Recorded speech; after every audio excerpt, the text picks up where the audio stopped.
Chapter 661. That was the River of Destiny. The place where the fate of all living beings gathered. It was also the most mysterious place in the primordial world. Rumble. The River of Destiny was vast and boundless. It appeared from the mysterious and unknown void and spanned between heaven and earth. It was vast and mighty, passing through the past, present, and future. Countless universes appeared clearly in front of everyone. At this moment, all living beings who raised their heads to look at the River of Destiny found a trace of their future trajectory in the vast river. Vaguely, some living beings seemed to have understood something. They grasped a trace of opportunity from the future and had the possibility of confirming their Tao. However, most of them still gained nothing. They looked at the River of Destiny blankly, not knowing what had happened. Boom! Suddenly, an inexplicable vibration shook the entire primordial world and attracted everyone's attention. Just as everyone was puzzled, they saw a shocking change in the human race. Terrifying destiny rose and rushed straight to the River of Destiny. It gradually merged with the tributary that represented the destiny of the human race in the River of Destiny. At the same time, in the void, the phantoms of the 5 elements sacred beasts suddenly appeared. They were accompanied by terrifying dragon roars, phoenix cries, Qilin roars, tiger roars, and turtle roars that shook the entire primordial world. Rumble! With the appearance of the 5 elements sacred beasts, the River of Destiny changed again. Among the countless tributaries of destiny, 5 of them were countless times larger than the other tributaries. They were like vast rivers that suddenly changed their trajectories and flowed towards the destiny of the human race, converging with it. After that, countless mysterious shadows appeared in the sky above the River of Destiny. Each of them represented a tributary and gathered towards the destiny of the human race. These mysterious shadows were formed from the destiny of the myriad races. The tributaries of the River of Destiny that they represented converged into the human race, which meant that the destiny of the myriad races was flowing towards the human race, harming the myriad races to raise the human race. In terms of destiny, the human race could be said to be number 1 in the primordial world. However, if one wanted to become the main character of the world, being number 1 was not enough. Because number 1 was only the strongest, it did not mean that one was invincible. The second, third, fourth, and even later existences might be able to defeat the first if they joined forces. Therefore, if the human race wanted to truly become the main character of the world, they had to suppress the primordial world in terms of destiny. Even if all the factions of the primordial world joined forces, they would not be able to suppress the human race in terms of luck. He had gathered the destiny of all races in order to establish the destiny of the human race to suppress the primordial world. However, luck suppressing the primordial world was only the beginning. Afterwards, as the human race developed, its karmic luck would grow stronger and stronger until it completely devoured the karmic luck of all other races and occupied the entire river of fate. In fact, take the human Tao and replace it. To redefine humanity with the human race. Rumble! Under the infusion of the providence of the myriad races, the providence of the human race became stronger and stronger. One could see that the tributary that represented the karmic luck of the clan within the River of Destiny was growing wider and wider as countless tributaries poured into it. Crash! It was like the sound of a flowing river, clearly transmitted to everyone's ears. It was the sound of the river of fortune flowing. Now, under the blessing of the myriad race's providence, his appearance had changed greatly. If the human race's karmic luck had been a small river before, then the human race's karmic luck was now as vast and boundless as an ocean. Vast and deep. This was the current river of fortune of the human race. He could no longer be called a tributary. In the vast river of destiny, the countless tributaries became smaller and smaller, almost to the point where they could not be seen with the naked eye. On the other hand, the destiny of the human race was the opposite. He was like a vast ocean, occupying the center of the River of Destiny and flowing towards the unknown.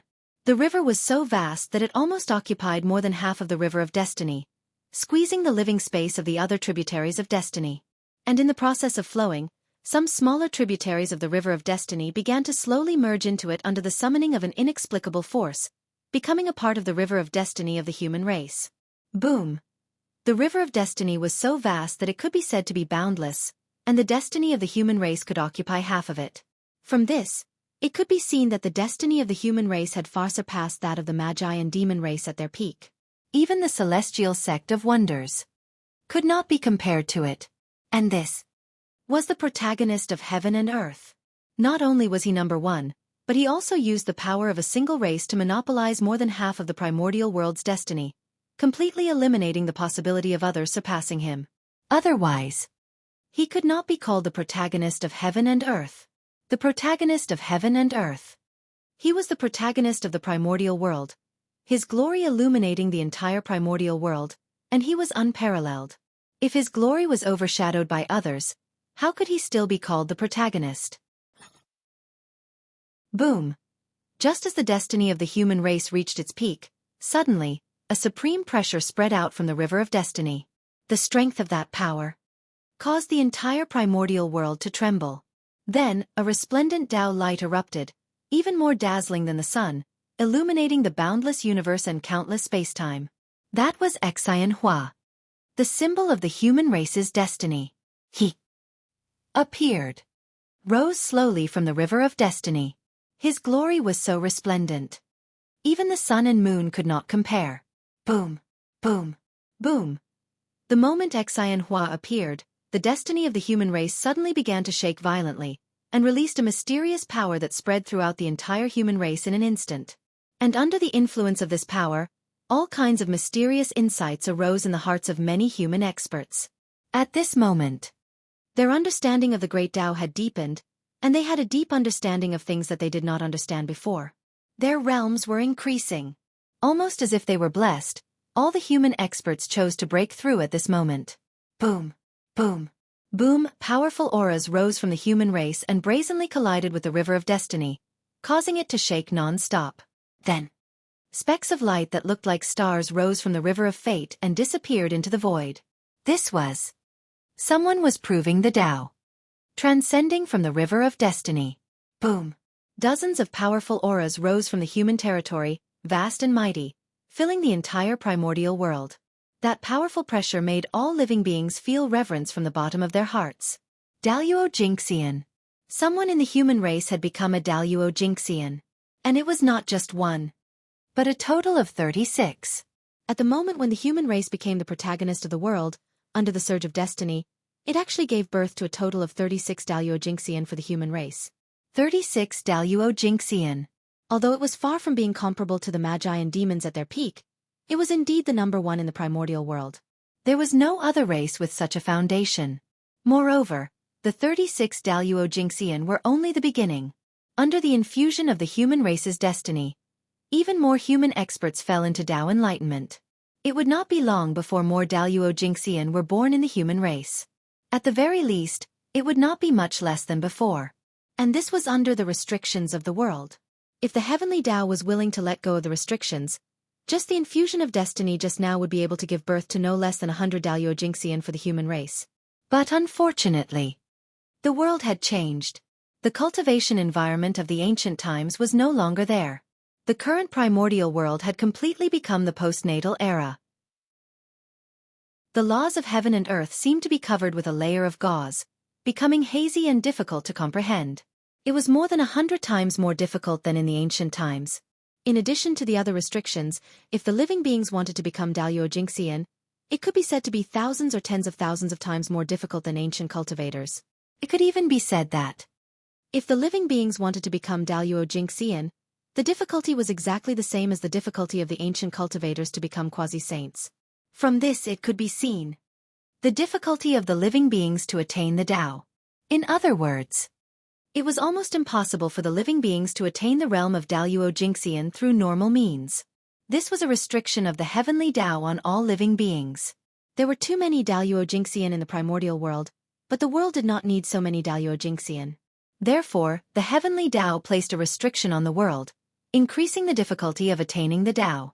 It was fine if there were Jianghu in the past, but in the future, not too many Jianghu would be allowed to appear.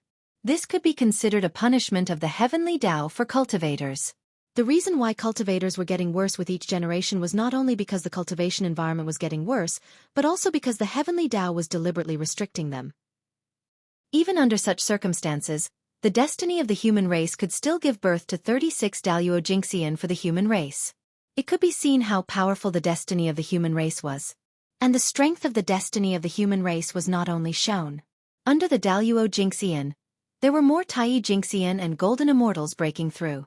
It could be said that, as the human race became the main character of the world, the strength of the human race as a whole increased by a large level. With so many experts breaking through, almost all the spiritual energy in the human territory was squeezed dry. Even the heavenly cycle palace, which the human race had the most, was not enough.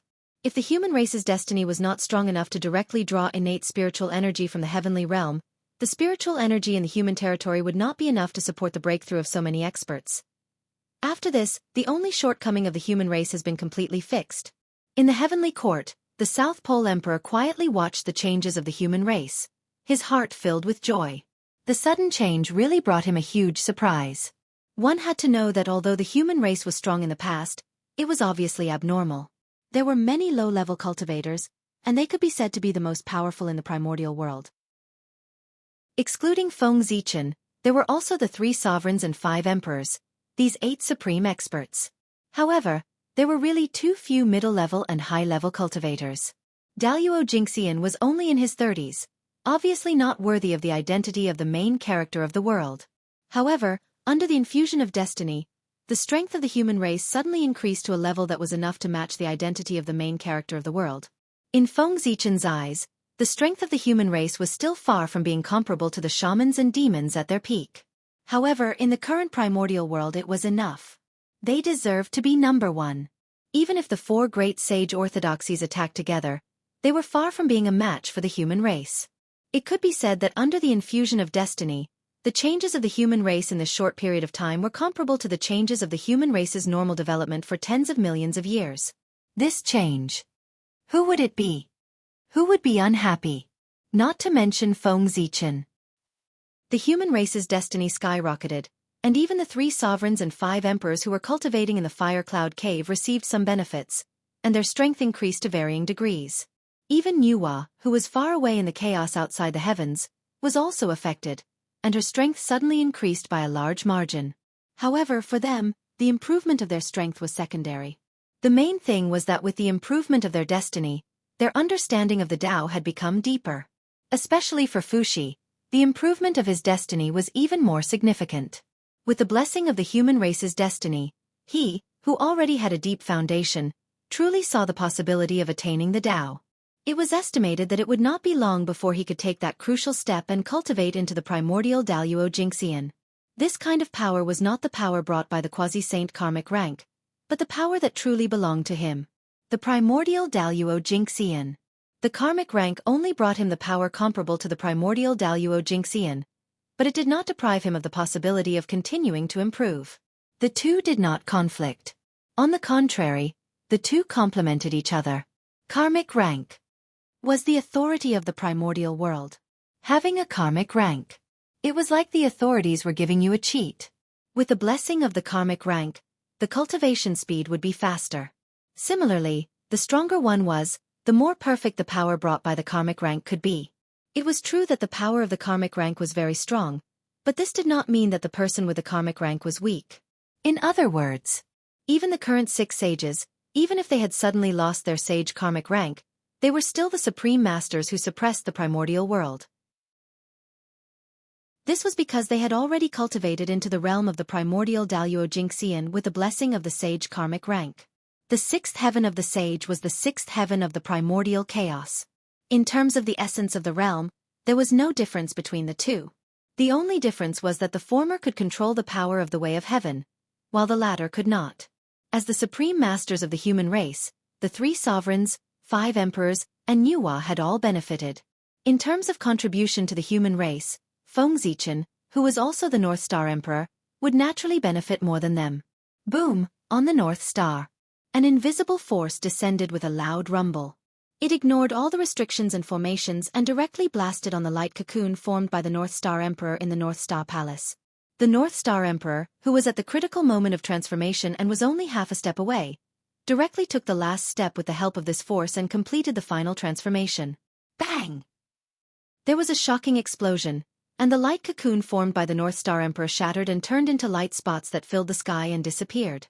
At the same time, a supreme pressure swept out in all directions with the North Star as the center. In the blink of an eye, it spread to the entire primordial world. Whoosh! At this moment, the world went silent. In front of this supreme pressure, the world seemed to have frozen. Time and space stopped moving, and the rules also stopped operating. Only on the North Star, a figure that was surrounded by Taoist rhymes and filled with a mysterious aura slowly appeared. That was the North Star Emperor. He had attained the Tao. In a trance, endless light bloomed from his body. It was extremely bright, and the world lost its color. Only the bright light of the Tao filled the air. P.S. Today is the birthday of my book friend, the Sky Guide.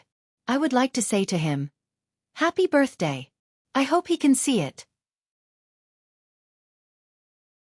Chapter 662. However, very soon, the unbelievably bright Tao light began to fade.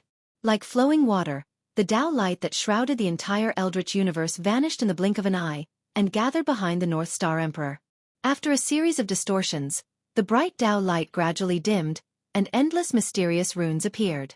Not long after, the Tao light completely disappeared. A long river made of innate runes replaced his position and floated behind the North Star Emperor, bobbing up and down. That was the Great Tao River.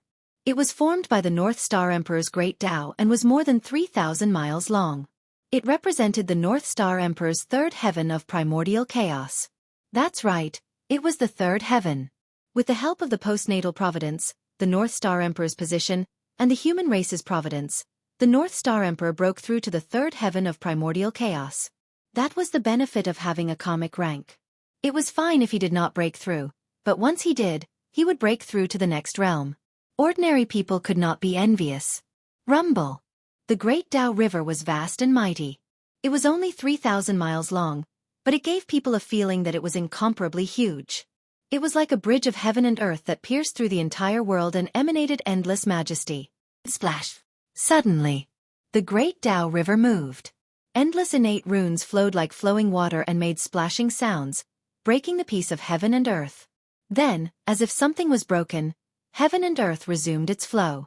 Time and space were no longer stagnant, and the laws began to operate again. Everything returned to normal. Rumble. The moment heaven and earth returned to normal, countless great Taos and laws appeared in the sky at the same time and gathered toward the North Star. When one person achieved the Tao, thousands of Taos came to congratulate him. That was the sign of achieving the Tao. Almost at the same time, a hazy figure appeared in front of everyone. He stood at the peak of heaven and earth. He was only the size of an ordinary person, but he gave people the feeling that he was as vast as heaven and earth. It was as if he was the incarnation of the Tao. No, not the incarnation of the Tao, nor the carrier of the Tao. Instead, he was the Tao. Praise the North Star Upper Palace's heavenly emperor. Infinite. Praise the West's heavenly emperor of supreme polarity. Infinite. Praise the West's heavenly emperor of supreme polarity. Infinite. Almost involuntarily, the living beings could not help but worship the Gauchan star and praise it.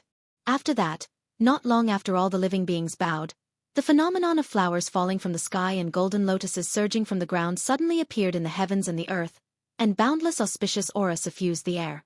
It could be said that, following the North Star's attainment of the Tao, a joyous atmosphere pervaded the entire wilderness. This was the heavenly Tao's blessing to the North Star Emperor. The North Star Emperor's attainment of the Tao was celebrated by everyone. This treatment was almost comparable to that of a saint. As the supreme of heaven and earth, the innate sword ancestor, the sage emperor of the human race, the post-celestial Tao ancestor, and the great Taoist priests, great Emperor Gauchan was qualified to do so. If the heavens and earth did not bless him when he attained the Tao, given the vastness of the primordial world, who was qualified to receive the blessings of the world when they attained the Tao? After all, in a sense, the status of the North Star Emperor was even more honorable than that of a sage. Not to mention anything else. The three words, great Taoist priests, were enough to make the North Star Emperor stand at the top of the untainted land and be worshipped by all living beings. The North Star Emperor has attained the Tao. The great divine masters who were awakened by the commotion of the human race stared blankly at the North Star Emperor's attainment of the Tao. Even though they had thousands of words in their hearts, they could not say a single word. Even though they knew that the North Star Emperor would attain the Tao at any time, everyone was already mentally prepared. However, when this scene really happened, it still brought great shock to the great divine masters of the primordial world. Even the great Emperor Ziwei's attainment of the Tao did not bring such a great shock to everyone. Under this kind of shock, because of the North Star Emperor's attainment of the Tao, the bottleneck that restricted them from breaking through the primordial chaos Jianghu began to loosen. They did not have the time to check. Everything was because the one who attained the Tao was the North Star Emperor. The young man from the human race was from the Zichen clan. He was different from the great Emperor Ziwei. The great Emperor Ziwei had a strong background and was almost unparalleled in the primordial world. He was a great god born from the Ziwei star and was from the same sect as the heavenly Tao. He was known as the god of Pangu and was the purest Pangu. Such a person was destined to attain the Tao. No matter how great his achievements were, it would not surprise anyone. At most, they would sigh and say, "The legacy of the Pangu is so terrifying." On the contrary, it would be surprising if such a person could not attain the Tao. Therefore, even if the great Emperor Ziwei only used less than 10 million years to attain the Tao, no one would be too surprised. Moreover, from the fact that the great Emperor Ziwei and the North Star Emperor were on good terms, it could be seen that the great Emperor Ziwei had already existed countless years ago. It was just that he did not show up because of the threat of Di Jun. Being born during the great calamity of the world was just a trick to deceive people. Who knew how many years he had hidden in the dark to cultivate? Therefore, using less than 10 million years to reach the Tao was something that could only deceive some ignorant existences. None of the truly powerful existences would believe such a thing. However, the North Star Emperor was different. He was a great existence that had really grown up under their noses. It had only been more than 10 million years since the birth of the human race. As the leader of the 10 generations of the human race, Feng Zichen, from the moment he embarked on the path of cultivation, it had been less than 10 million years. However, in such a short period of time, not only had he surpassed them, but he had also attained the Tao before them. He had left them far behind and even surpassed them by a large margin. Compared to him, they could be said to have lived for hundreds of millions of years in vain. Moreover, the most unacceptable thing for the great divine masters of the primordial world was Feng Zichen's background. If Feng Zichen was the reincarnation of a chaos fiend god or some other creature with a profound background, then everyone would be able to accept his current achievements. However, Feng Zichen was a postnatal life form. Even if he was the first postnatal life form in the primordial world, he was still a postnatal life form. In the connate era, he was far inferior to a connate life form, let alone a connate god fiend or a connate saint. A creature that was incomparably humble in their eyes, even inferior to an ant, had achieved more dazzling achievements than them in a short period of time.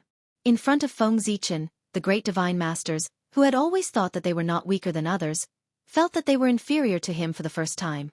The huge difference made it difficult for the great divine masters, who were used to being high and mighty, to adapt. That sense of unwillingness deeply pierced their self-esteem, making it difficult for them to accept the truth in front of them. However, they had to accept it even if they couldn't. As the North Star Emperor withdrew his aura, the heaven and earth phenomenon also ended. The majesty that suppressed the heavens and the earth also disappeared in an instant. And all of this symbolized that the North Star Emperor had stabilized his realm. Sigh. Don't be conflicted. The North Star Emperor's attainment of the Tao is his own and also his opportunity. There's nothing to be envious of. Moreover, his attainment of the Tao is also a good thing for us. The poor Wei feels that with the North Star Emperor's attainment of the Tao, the boundary between the quasi-sage realm and the primordial chaos Jianghu realm is becoming more and more blurred. Perhaps it won't be long before we can attain the Tao. After all, they had seen too many storms. After losing their composure for a short while, everyone quickly stabilized their Tao hearts and improved a little, making their hearts to pursue the Tao even more determined. Then, everyone put away their complicated emotions and flew towards the boundless starry sky with a calm attitude to congratulate the North Star Emperor's attainment of the Tao. Just as everyone moved, the North Star Emperor and the South Pole Emperor moved at the same time. The difference was that one was walking towards the boundless starry sky, while the other was heading towards the boundless starry sky. At the same time, in the primordial world, changes occurred again. With the North Star Emperor's attainment of the Tao, the fate of the human race gradually disappeared, and the river of fate also disappeared. Without the suppression of the two, The aura that belonged to the human race was no longer concealed and was exposed to the heavenly way. In the human race's territory, 36 auras that belonged to the Daluo Jingxian and tens of thousands of auras that belonged to the Tai Jingxian burst out without any reservation. Rumble! The terrifying aura rose from the human race's territory and rushed to the sky, stirring up the boundless wind and clouds. Even the heavenly court was shaken by the aura. One could see how powerful it was. Good heavens! With such a powerful force, it could be said to be comparable to a quasi-sage expert, let alone surpassing the golden immortal realm. The human race's action was no less than challenging the heavenly way. Rumble! In the blink of an eye, the moment the human race's aura was exposed, the sea of laws at the intersection of heaven and earth shook violently as if it was enraged. Boundless laws swept out as if they were going to suppress everything. Clatter! The sound of chains rattling could be heard from the void. Then, in the sea of laws, streaks of divine light descended and turned into divine chains of order that charged toward the human race. Swish, swish, swish, swish, swish, swish. Before the human experts could react, the divine chains of order formed by the divine light had already crossed the boundless void and arrived in the human race's territory. They wrapped around the human experts' bodies and locked them firmly. Then, streaks of divine light flashed. The human experts who were entangled by the divine light had disappeared without a trace. They had been led to the heavenly realm. Not long after, more than half of the human experts had disappeared. However, while some people were slow to react, there were naturally others who reacted quickly. As soon as the river of fate disappeared, some people realized that something was wrong. Almost instinctively, they rushed into the heavenly palace. Thus, under the protection of the heavenly palace, these human experts were not sensed by the divine light and were spared. Even so, more than 80% of the human experts were still forced to ascend to the heavenly realm. After this incident, the human race's strength in the primordial world could be said to have suffered a great loss. When they were forcefully received by the divine light, their bodies were branded with the heavenly Tao. With this Tao imprint, even if their strength was suppressed, they would not be able to return to the primordial world in a short period of time. This was because with the heavenly Tao imprint on their bodies, they would definitely be rejected by the primordial world. They could only return to the primordial world after the heavenly Tao aura disappeared. There was another important point. The heavenly Tao aura on the imprint would disappear, but the imprint itself would not disappear. The imprints could be stacked.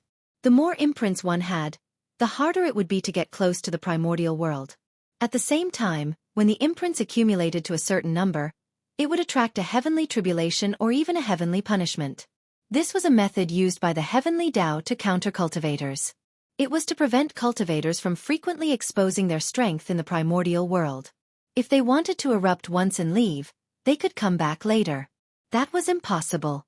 The loopholes of the heavenly Tao were not so easy to exploit. Those who dared to exploit the loopholes of the heavenly Tao would definitely pay the price. This was because the heavenly Tao would not reason with you at all. If they found a loophole, they would fill it. As for those who took advantage of the loopholes, they would kill them casually. Therefore, even if there was a passage to the heavenly realm in the heavenly palace, the human experts who were guided away by the divine light could not return through these passages. At least, that was the case for a short period of time. However, they did not have to return. This was because the primordial world would welcome the 6 celestial emperors of the human race, the North Star Emperor. As everyone knew, the true identity of the North Star Emperor was the ancient sacred emperor of the human race, the Xianxia clan. Since he would be the celestial emperor, these human experts who had just ascended to the heavenly realm would naturally have the opportunity to show their prowess. Of course, even if the human race on the ground had lost 80% of their strength, they still had the power to suppress the entire primordial world. This was not an exaggeration.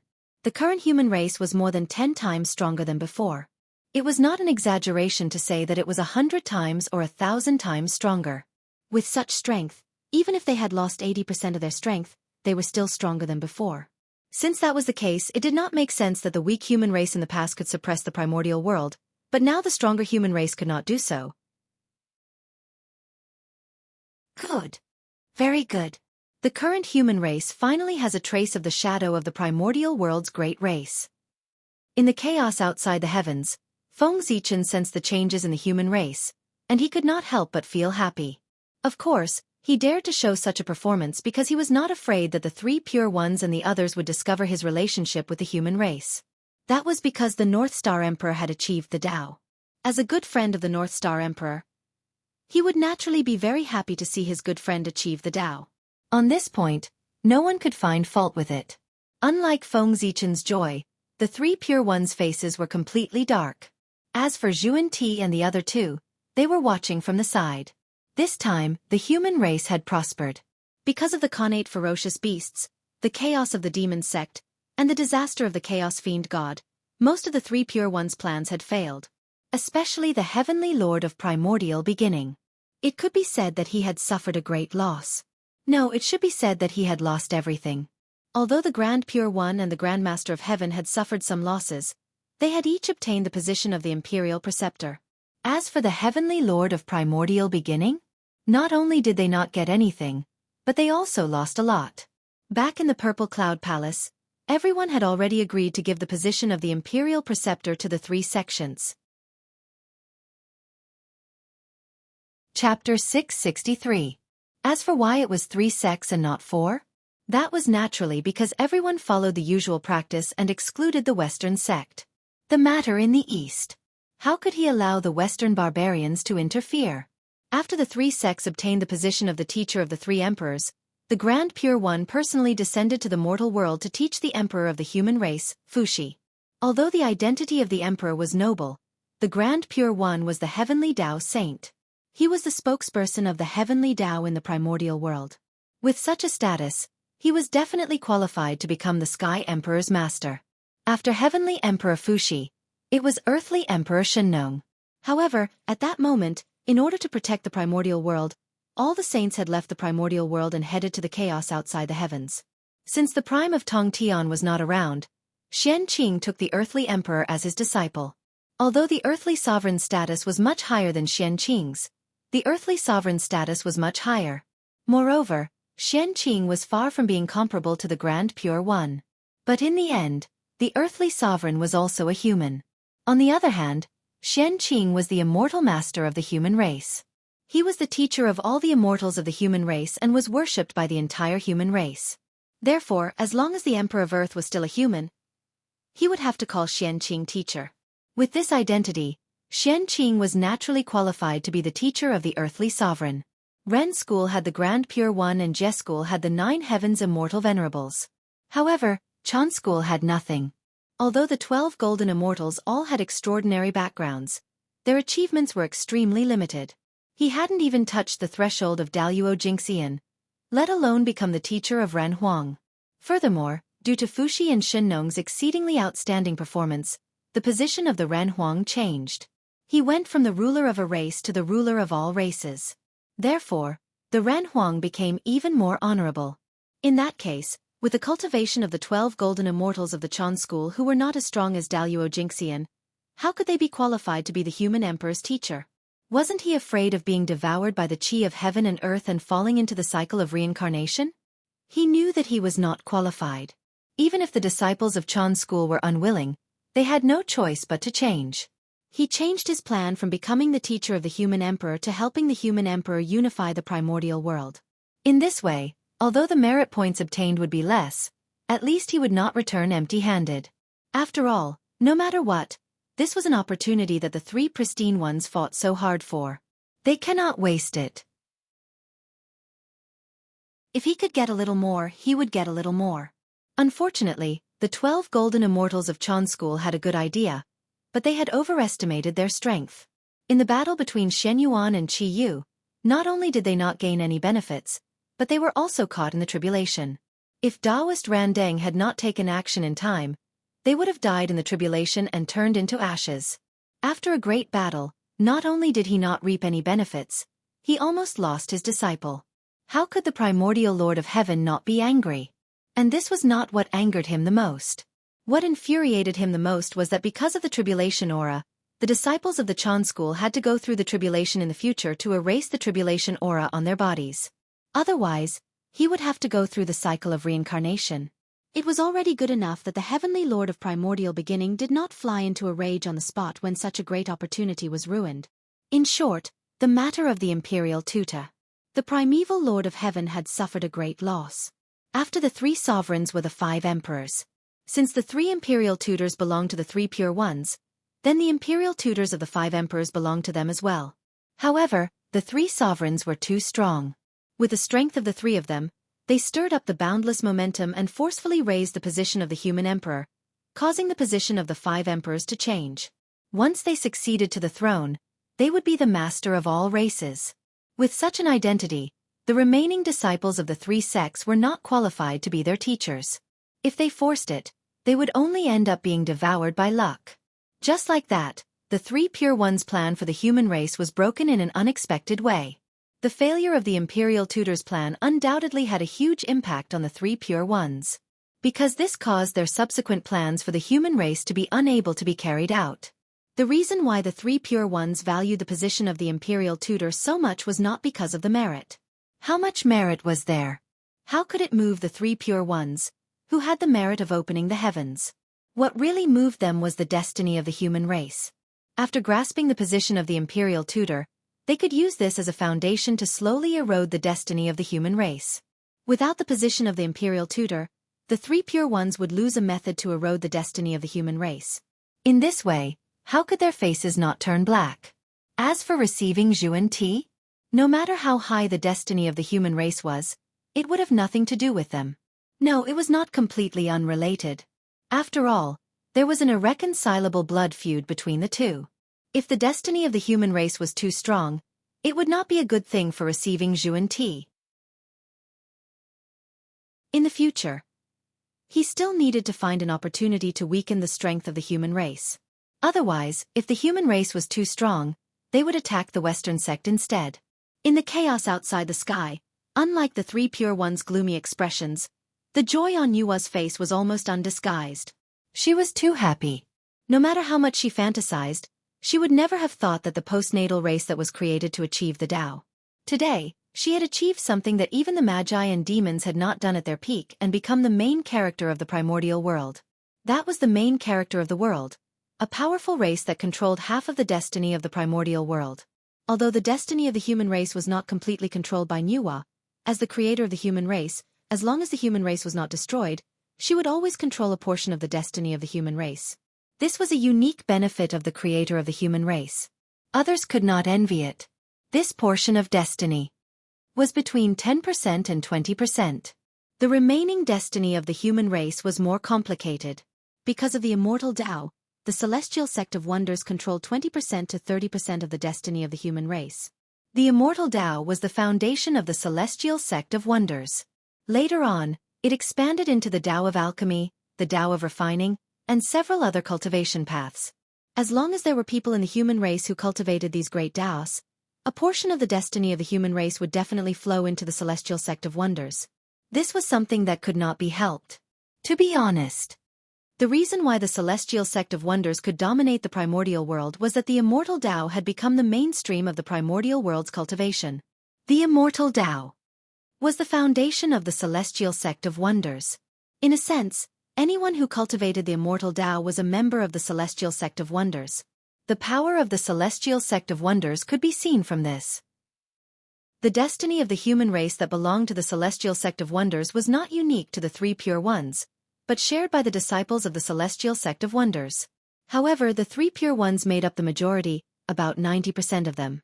After the celestial sect of wonders, the heavenly court also controlled a portion of the human race's destiny, but it was not much. The heavenly court, as the ruler of the primordial world, his destiny was not born out of thin air. When the heavenly court was formed, all existences in the primordial world, regardless of whether it was a person or an object, as long as they were in the primordial world, they had to part a wisp of destiny and gather in the center of the primordial world. And this was the destiny of the heavenly court, and it was also the symbol of the heavenly court's control of the primordial world. As a member of the primordial world, the human race naturally had a wisp of destiny in the heavenly court. If the heavenly court had it, so did the Een court. After all, countless people died every year in the human race. After deducting the destiny in the hands of outsiders, the destiny that the human race truly controlled was only about 50%. This was already quite a lot. In addition to the destiny in Nua's hands, it was already almost 70%. This 50% of the destiny that belonged to the human race belonged to the human race, and it was not in the hands of a single person. However, although this portion of destiny was shared, it was not something that anyone could use. Without a doubt, Feng Zichen had the highest priority in the use of this portion of providence. After that, it was the 3 sovereigns and 5 emperors. After that, it was those with high authority in the human race. Don't underestimate this 50% of the human race's destiny. One had to know that the destiny of the human race was as much as half of the primordial world's destiny. Its strength had reached an unbelievable level.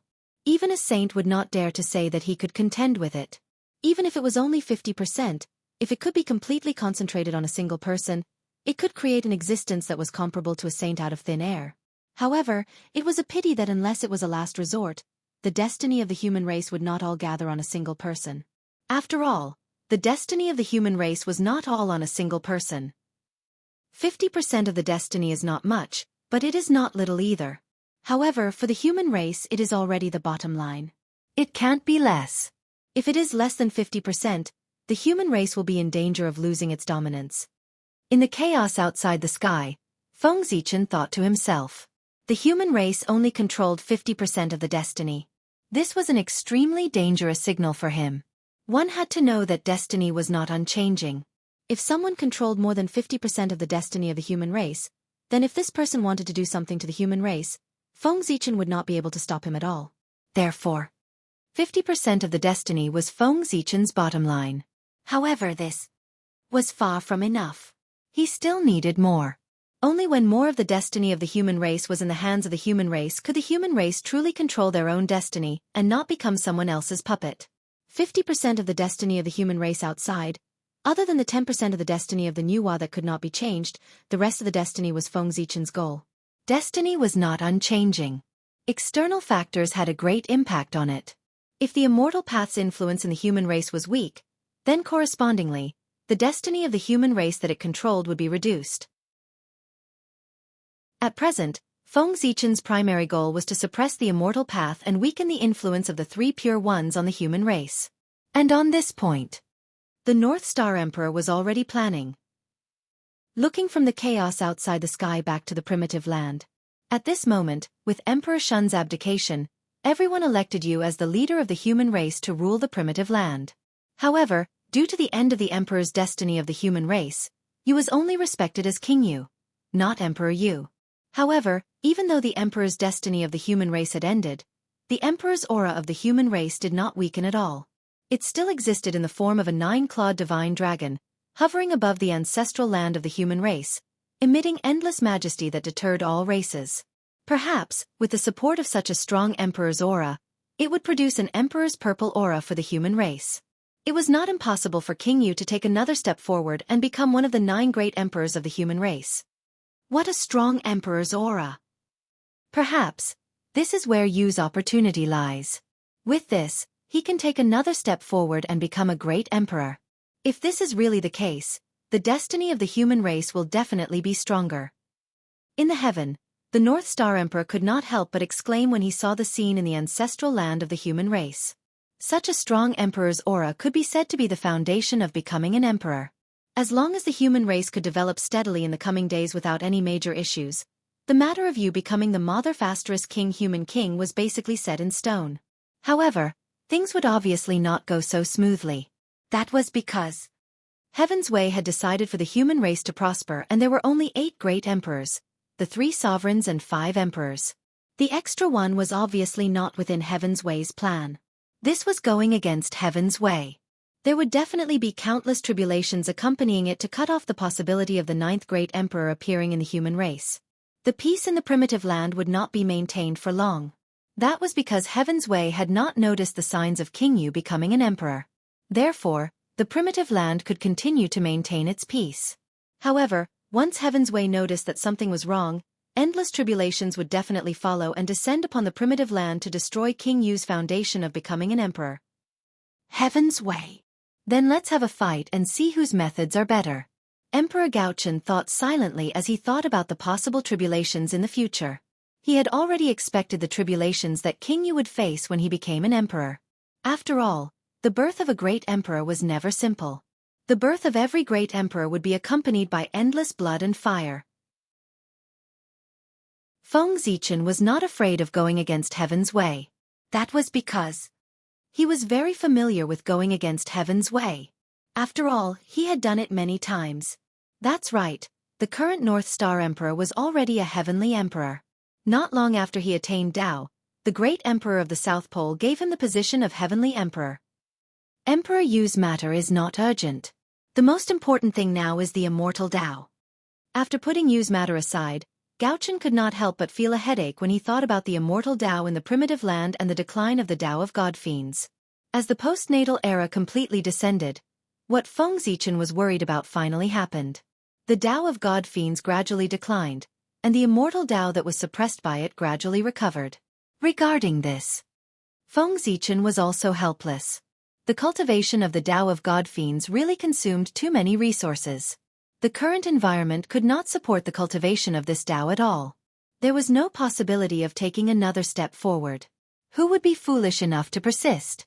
Therefore, the decline of the Tao of God Fiends was inevitable. It was not because the Tao of God Fiends was too weak. On the contrary, it was because it was too strong that it attracted the jealousy of the heavens and limited its development. In the future, the Tao of God Fiends would probably become the private land of prodigies. Not all prodigies cultivated the Tao of God Fiends. But those who cultivated the Tao of God Fiends were definitely prodigies. Ordinary people could not even enter the door. Regarding this, Feng Zichen was naturally unwilling. But he had no choice. The more powerful something was, the more restricted it would be. Moreover, the Tao of God Fiends was an existence that could allow one to go against the heavens. This was simply heaven-defying. The heavenly Tao allowed the Tao of God Fiends to develop for nearly 10 million years without making a move. It was already giving Feng Zichen enough face. Chapter 664. Sigh. The times have changed. If the Tao of the God Fiend cannot be changed, it is inevitable that it will be abandoned by the times. Forget it. Since I have nothing to do recently, I might as well spend more effort on the Tao of the God Fiend to simplify it and make it like the immortal Tao, suitable for the general public. With that thought, Feng Zichen made a decision in his heart to modify the Tao of the God Fiend. If the threshold of cultivation was too high, it was definitely not a good thing for a Tao path, especially one that was preparing to prosper in the world. If the threshold was too high, it was equivalent to rejecting the majority of living beings. However, if that was the case, what was the use of being able to produce world-shaking experts? If there were too few people, they would not be able to support a Tao. Not to mention competing with other orthodoxies for the providence of heaven and earth. The longevity of a Tao path had nothing to do with whether it was the strongest or not. It had to do with whether it was the most suitable for all living beings. Compared to the Tao of the God Fiend, the immortal Tao was indeed weaker. However, its threshold was extremely low, and almost everyone could get started. And this was the advantage of the immortal Tao. In this world, there might be times when there were no prodigies born. However, there would never be a lack of ordinary people. The weakness of the Tao of the God Fiend was that it relied too much on prodigies. If there were no prodigies born in several generations, wouldn't the Tao of the God Fiend be cut off? Therefore, Feng Zichen thought of modifying the Tao of the God Fiend. To compete with the immortal Tao, the first thing the Tao of the God Fiend had to do was to lower the threshold. Otherwise, there was no need to compete. The Tao of the God Fiend had already lost from the beginning. Just like that, Feng Zichen was immersed in modifying the Tao of the God Fiend. Just like that, time passed by unknowingly. In the blink of an eye, 10,000 years had passed. Rumble. On this day, the heavenly court, which had not moved for a long time, suddenly emitted a huge fluctuation. A huge phantom of a stone tablet loomed in the sky above the heavenly realm. In an instant, a terrifying aura spread throughout the entire primordial world in the blink of an eye. It was like a mountain pressing down on the hearts of all living beings. What happened? Such a commotion naturally alarmed the great beings who were cultivating diligently. Thus, they all raised their heads and looked at the place where the aura erupted. Chi, a terrifying gaze shot out from the eyes of the great magics, piercing through the layers of void. Soon, it arrived above the celestial court. As far as the eye could see, there was a huge stone tablet standing between heaven and earth, emitting endless majesty.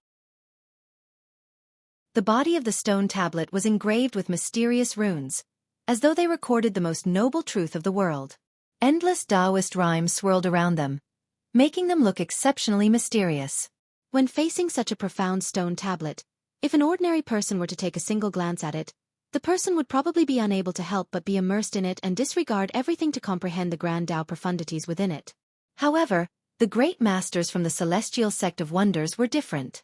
The moment they saw the mysterious characters on the stone tablet, a strong desire to destroy appeared in their hearts without any warning, urging them to destroy the stone tablet. It was as if the existence of the stone tablet could shake the foundation of their existence, giving them an extremely dangerous feeling. It was this feeling that made them want to destroy the stone tablet, and they couldn't get rid of it. Almost instinctively, the great masters from the celestial sect of wonders unconsciously raised their palms and were about to blast a magical ability at the stone tablet.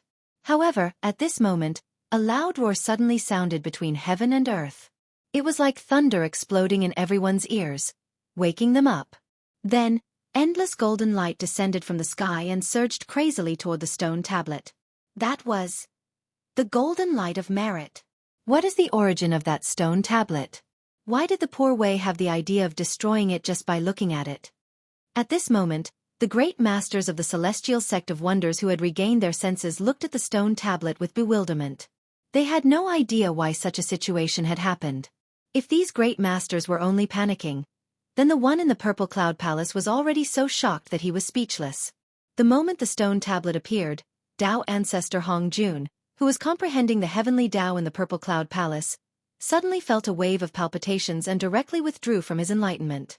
Then, before he could understand the situation, he saw the destiny of the celestial sect of wonders shake violently as if it had met a mortal enemy. Under this power, even the purple cloud palace, which was as powerful as it was, could not stop shaking. Rumble! The entire purple cloud palace was shaking. The terrifying Tao runes spread and set off huge waves in the chaos outside the heavens. This sudden scene caused even Tao ancestor Hong Jun's powerful state of mind to be unable to help but cause waves and ripples. Ever since the celestial sect of wonders established the primordial world after the war between Taoists and demons, the destiny of the celestial sect of wonders had been unparalleled. It firmly controlled the general trend of the primordial world, suppressing all the major forces until they could not raise their heads. No one could compete with it. It could be said that the celestial sect of wonders was the pillar of the primordial world. Naturally, no one could shake such a powerful existence's destiny. But today, the destiny of the celestial sect of wonders was shaking violently out of the ordinary, as if it had met a mortal enemy. How could Tao ancestor Hong Jun not be shocked? This kind of situation had only happened in the primordial era, when the demon sect was at its peak. Therefore, Tao ancestor Hong Jun's first thought was that the demon sect had been revived again. But immediately, he felt that something was amiss. Under the joint suppression of the four emperors of the heavenly court, the demon sect had been crippled. Even the demon ancestor Rahu had been severely injured and would not be able to rise again in a short period of time. Therefore, the threat to the celestial sect of wonders was definitely not the demon sect. If it was not the demon sect, who else could it be? The celestial sect of wonders' destiny was clearly shaking the foundation of the celestial sect of wonders. And what was the foundation of the celestial sect of wonders? Naturally, it was the immortal Tao. An existence that threatens the immortal Tao? While feeling puzzled, Tao ancestor Hong Jun could not help but calculate in his heart. In a trance, he first saw the figure of the North Star. Then, he saw a huge stone tablet appear in his hand. It was extremely powerful, shattering endless time and space. It suddenly came to the long river of destiny and pressed down on the celestial sect of wonders' destiny, erupting with an intense battle. Martial Tao. It's the North Star. Shocked, Tao ancestor Hong Jun withdrew from his deduction, but he had already understood the cause and effect. Martial Tao. An existence on par with the immortal Tao? North Star, is this the trump card you left for the human race? It's indeed an incredible achievement. However, if you want to rely on this to deal with the immortal Tao, you're underestimating the poor Wei and the celestial sect of wonders. The celestial sect of wonders was able to stand at the peak of the eldritch world for countless years not only because of the advantage of the immortal Tao, but also because of the accumulation of the immortal Tao cultivators who occupied almost 90% of the eldritch world's living beings. In the face of such a powerful force, how can a newly born martial Tao compete with the immortal Tao? After understanding everything, Dao ancestor Hongjun only sneered coldly, and then he once again fell into a state of enlightenment. Even though he knew about the existence of martial Dao, he had no intention of doing anything to it. Firstly, martial Dao had just been born, and it was naturally protected by the heavens and earth. With the support of endless merit, others could not destroy it. Secondly, there was no need to. Yes, there was no need.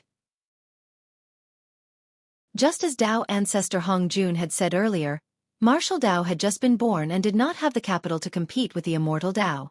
Did they really think that the power that the immortal Dao had accumulated over countless years was a joke?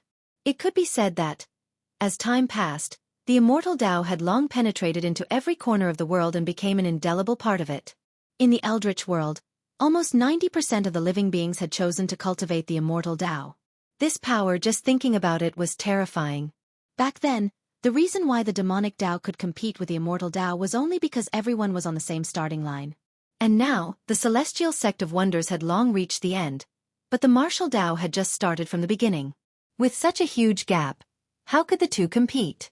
There was no comparison at all. If the immortal Dao was surpassed by the martial Dao under such circumstances, then it could only be said that the experts of the celestial sect of wonders were worse than pigs. They might as well all die of stupidity. In short, regarding the competition with the martial Dao ancestor Hongjun could not be considered to have interfered. He had already merged the Dao and become a part of the heavenly Dao. Although the luck of the celestial sect of wonders was not something dispensable to him, it was not of much use. Moreover, anything that was beneficial to the Eldritch world, even if it hindered the development of the celestial sect of wonders, he would still support it. This was the price of merging the Dao. He had no choice. Not to mention, right now, the most important thing for Dao ancestor Hongjun was to pursue the realm of the Wuji Daluo Jingxian. Some mundane matters should not affect him. However, even so, Dao ancestor Hongjun did not do nothing. Just as he was cultivating in seclusion again, information about the martial Dao naturally appeared in the sea of consciousness of the second-generation disciples of the celestial sect of wonders. After all, it was the great Dao that he had created himself. Dao ancestor Hongjun had some selfish motives. Ha ha. Very good. In a hall somewhere in the heavenly court, Feng Zichen looked at the stone tablet floating in the air in front of him and could not help but nod his head in satisfaction. This stone tablet was called the Heavenly Tablet of Martial Dao. The mysterious runes recorded on the tablet were the general outline of martial Dao. And without a doubt, the so-called martial Dao was a simplified version of the path of gods and demons. Compared to the path of gods and demons, the martial Dao was undoubtedly much weaker. Not only was its combat strength far inferior, but even its ability to go against the innate heavens was also removed. This formed the martial Dao in front of him. However, although the martial Dao was weak, its threshold had dropped too much. It was even lower than the immortal Dao. Basically, anyone could enter the martial Dao. There was no aptitude requirement at all. There was just one thing that was not good. That was, it was easy to enter the martial Dao, but difficult to achieve great success. If one wanted to achieve great success in the martial Dao, it was much more difficult than achieving great success in the immortal Dao. However, it did not matter. The martial Dao was not prepared for those with good talent. The meaning of the martial Dao was to facilitate those with insufficient aptitude to step onto the path of cultivation. Those with good talent did not need to cultivate the martial Dao. At the end of the martial Dao, there was still the path of gods and demons waiting for them. The end of the martial Dao was the beginning of the divine Dao. The end of the martial Dao here did not refer to the Dao. It was when the martial Dao foundation establishment reached an extremely perfect realm. There was no way to advance. In this way, one could break the shackles of the martial Dao and step into the domain of the path of gods and demons. It could be said that the martial Dao was the foundation of the path of gods and demons. The meaning of its existence, other than helping those with poor talent to step onto the path of cultivation, there was another purpose. That was to select talents for the path of gods and demons.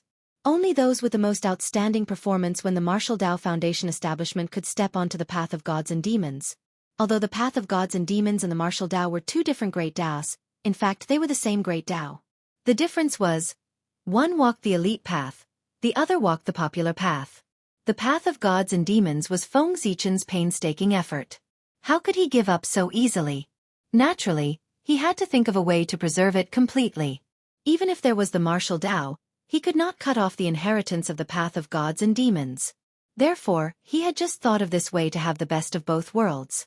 Not only did he preserve the path of gods and demons, but he also derived a martial Tao that was more suitable for the human race.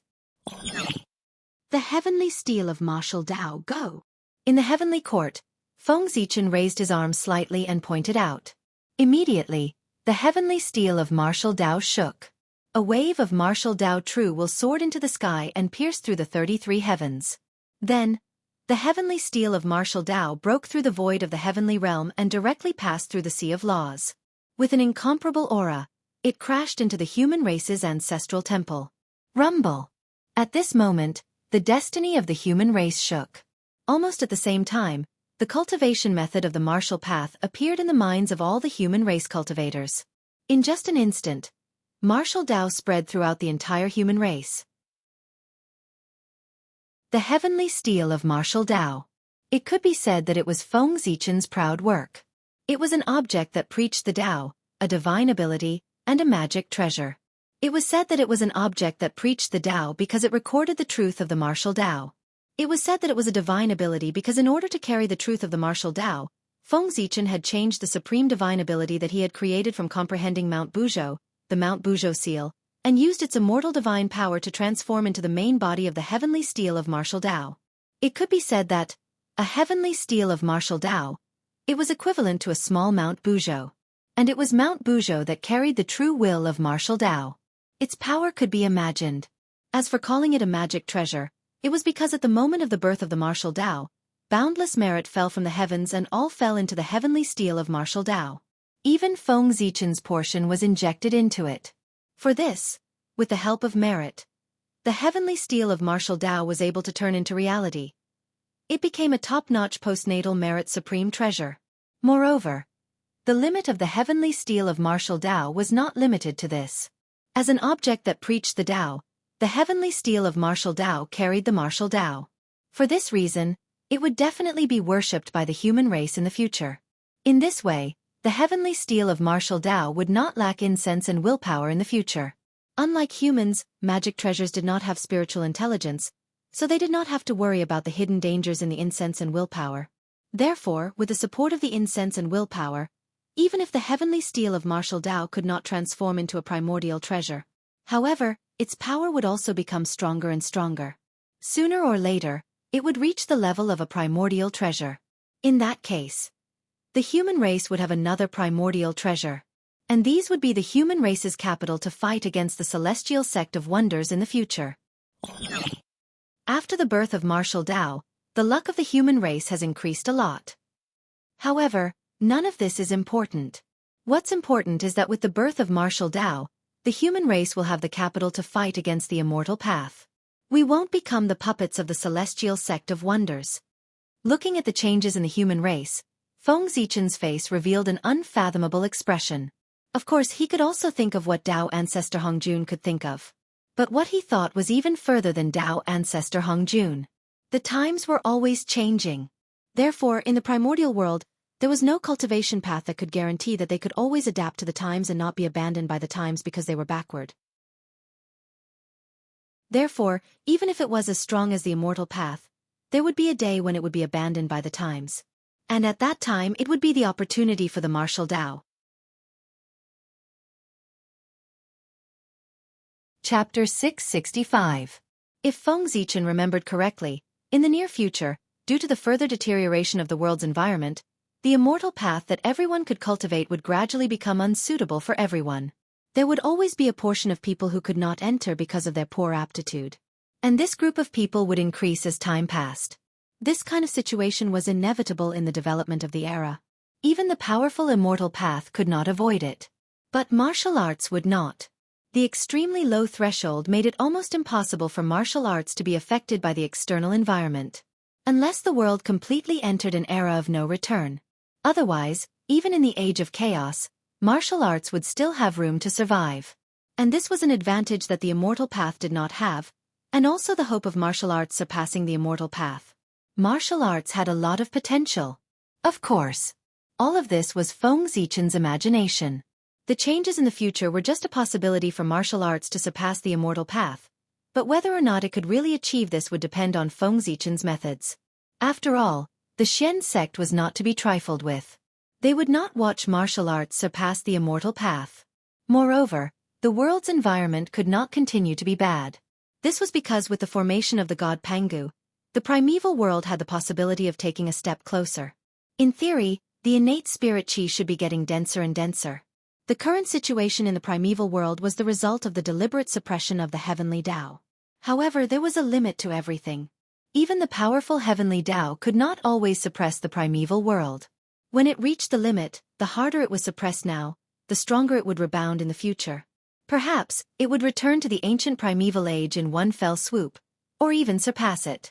However, that was another story, the story of the recovery of spirit qi. To be honest, Feng Zichen was looking forward to the day of the recovery of spirit qi, because that was the most suitable era for the path of gods and demons. After the recovery of spirit qi, the ancient bloodline that had been suppressed by the environment for countless years began to slowly recover in the bodies of all living beings. If at this time, all living beings with awakened bloodlines cultivated the path of gods and demons, combined with their ability to go against the innate heavens, wouldn't they have the potential to soar into the sky? This was an advantage that the other Grand Daos did not have. It could be said that this environment was tailor-made for the Tao of Fiend gods.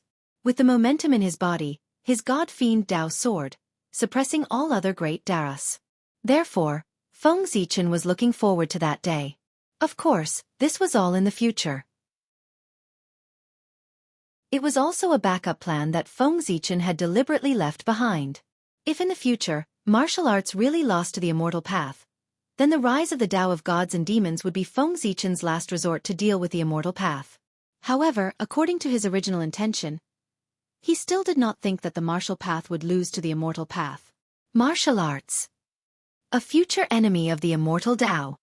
Seeing the message that suddenly appeared in their minds, the people of the celestial sect of wonders were puzzled at first. Then, they suddenly became alert. There were also many people whose eyes were emitting shocking killing intent. According to their thoughts, anything that could threaten the immortal path should not exist. The immortal Tao was too important to them. It could be said that their achievements today were not only due to their own efforts, but also the help of the immortal Tao. Without the immortal Tao, they would not have been able to step into the realm of Sage to be so quickly. Perhaps, they would have been in the realm of Daluo Jingxian for countless years before they could see the hope of breaking through. It was the appearance of the immortal Tao that allowed them to see the path after Daluo Jingxian. They did not know when it started, but the relationship between these great beings and the immortal Tao had long become inseparable. They were the ancestors of the immortal Tao, the objects of worship of countless immortal Tao cultivators in the world, and they had the karmic position of heaven and earth. If the immortal Tao fell, these halos would fade from the people of the celestial sect of wonders. The various blessings that came with it would also disappear. In this case, how could they tolerate it? Emperor Gaochen, is it? I didn't expect that in a moment of carelessness, this person would become a great threat to the immortal Tao. After learning the news of martial arts, for a moment, everyone was extremely disgusted with Feng Zichen, the creator of martial arts. It was this person. He had shaken their interests. He really deserved to die. Thinking of this, everyone could not help but have the intention to kill Feng Zichen in their hearts. Whoosh! With the ability of the great beings, once their intention to kill was raised, heaven and earth would immediately respond. Endless blood clouds appeared, as if covering the sky and the sun, shrouding the entire vault of heaven. At the same time, a murderous aura suddenly came from heaven and earth. It was cold and penetrating, and the temperature of the entire eldritch land could not help but drop a few degrees. Even the living beings of heaven and earth could not help but inexplicably shiver under this murderous aura, and great fear grew in their hearts. At this moment, an angry roar suddenly came from heaven and earth, carrying with it an unparalleled force, dispelling the haze that shrouded the hearts of all living beings.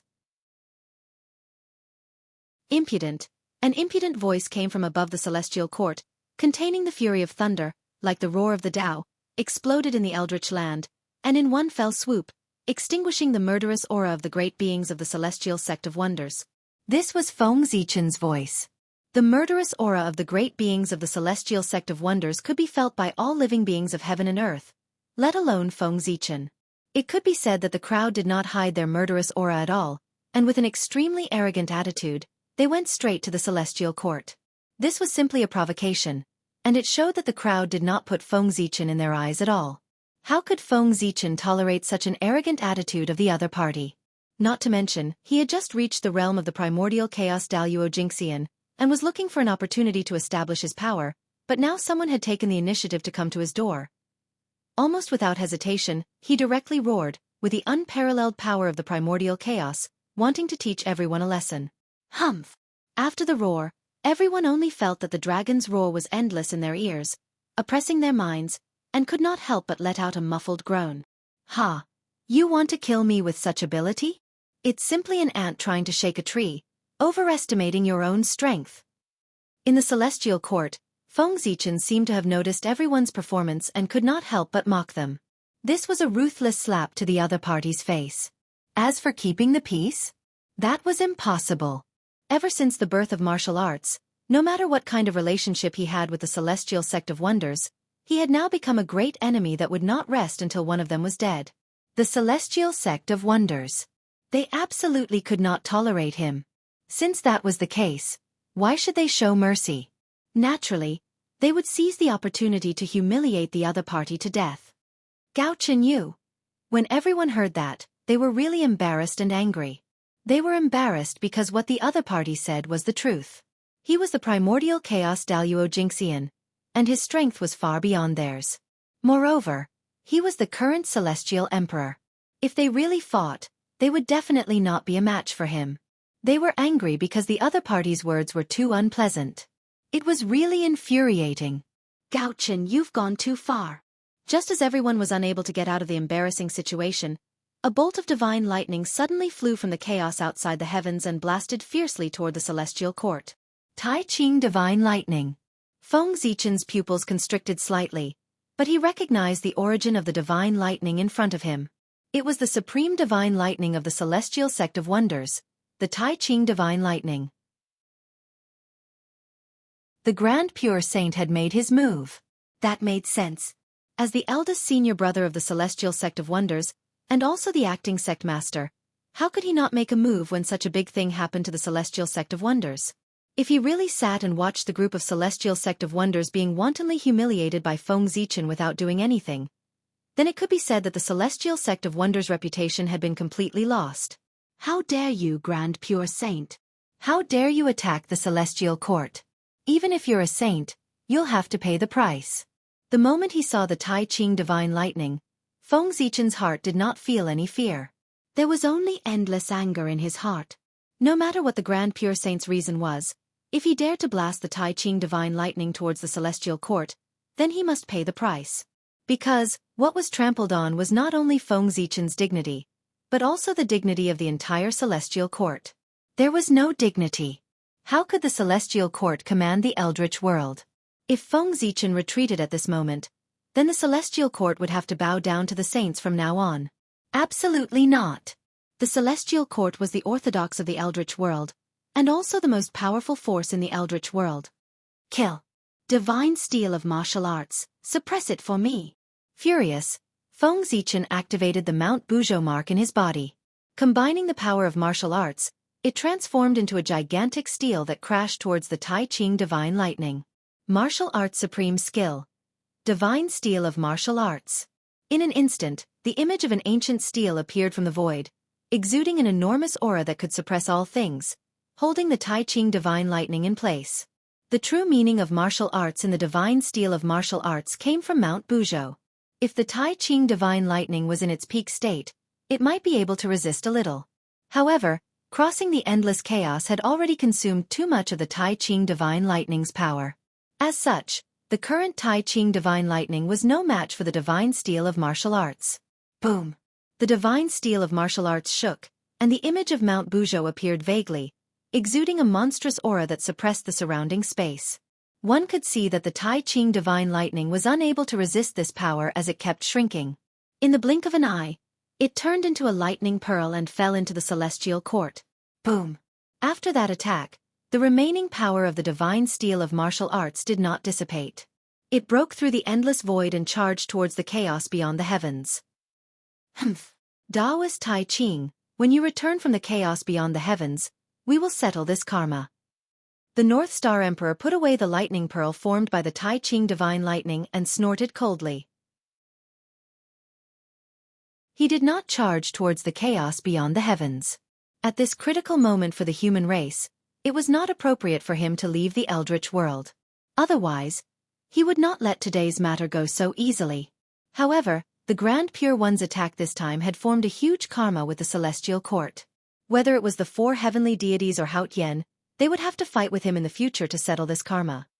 The two of them were not fighting to determine the victor, but to express their attitude. Therefore, after that attack, the two of them stopped. This farce ended, and the eldritch world returned to peace. However, the eldritch world was calm, but the chaos beyond the heavens stirred again. With a boom, the chaos shattered, and a huge stone tablet suddenly appeared and blasted towards the Grand Pure One. "How dare you!" With a roar, the Grand Pure One waved the horsetail whisk in his hand and brushed it towards the divine steel of martial arts. Immediately, endless Grand Pure Immortal Light erupted, drowning and devouring the divine steel of martial arts. "Old Grand Pure One, how dare you bully me like this?" The moment the divine steel of martial arts shattered, Feng Zichen casually threw out 1,000 elephant divine lightning at the defenseless Grand Pure One. At the same time, his body swayed, and a huge Panga Dao body appeared, charging towards the Grand Pure One. As one of the four heavenly deities, how could Feng Zichen, the great emperor of Ziwei, not react when he saw the Grand Pure One attack the celestial court? Rumble! Panga's Dao body appeared. It was hundreds of millions of feet tall and was accompanied by boundless Dao runes. With every move he made, an unparalleled power erupted, shattering the surrounding primal chaos. This was called the extreme of strength. What? You? How can your physical body be so strong? I'm afraid even if Di Jiang comes back to life, he won't be so powerful.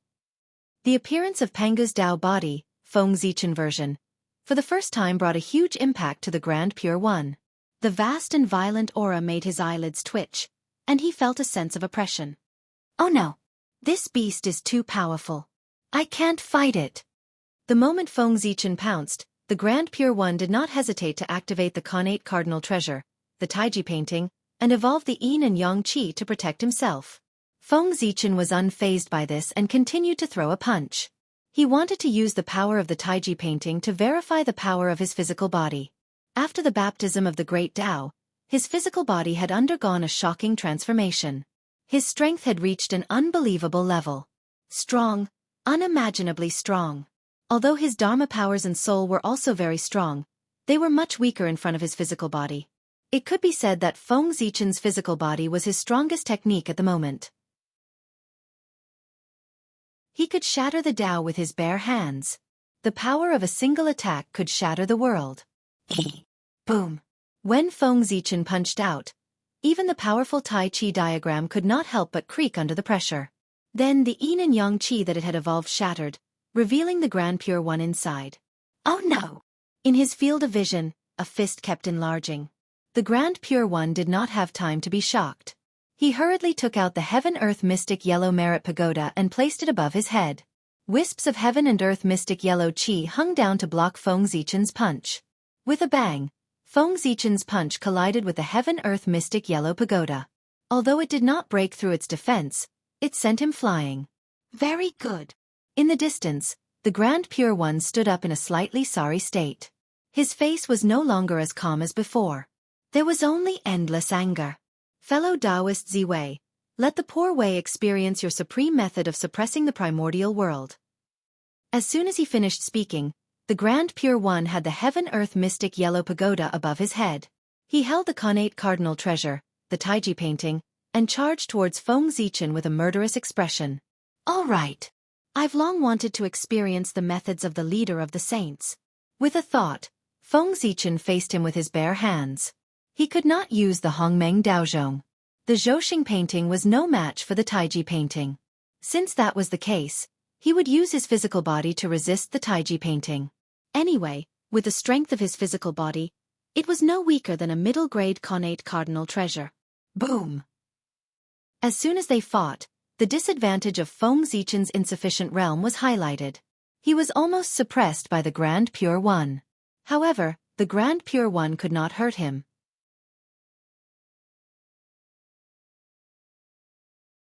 Chapter 666. Feng Zichen's physical body was too strong. No matter what mysterious techniques the Grand Pure One used or what shocking mystical abilities he had. However, when it landed on Feng Zichen's body, it did not even cause a ripple.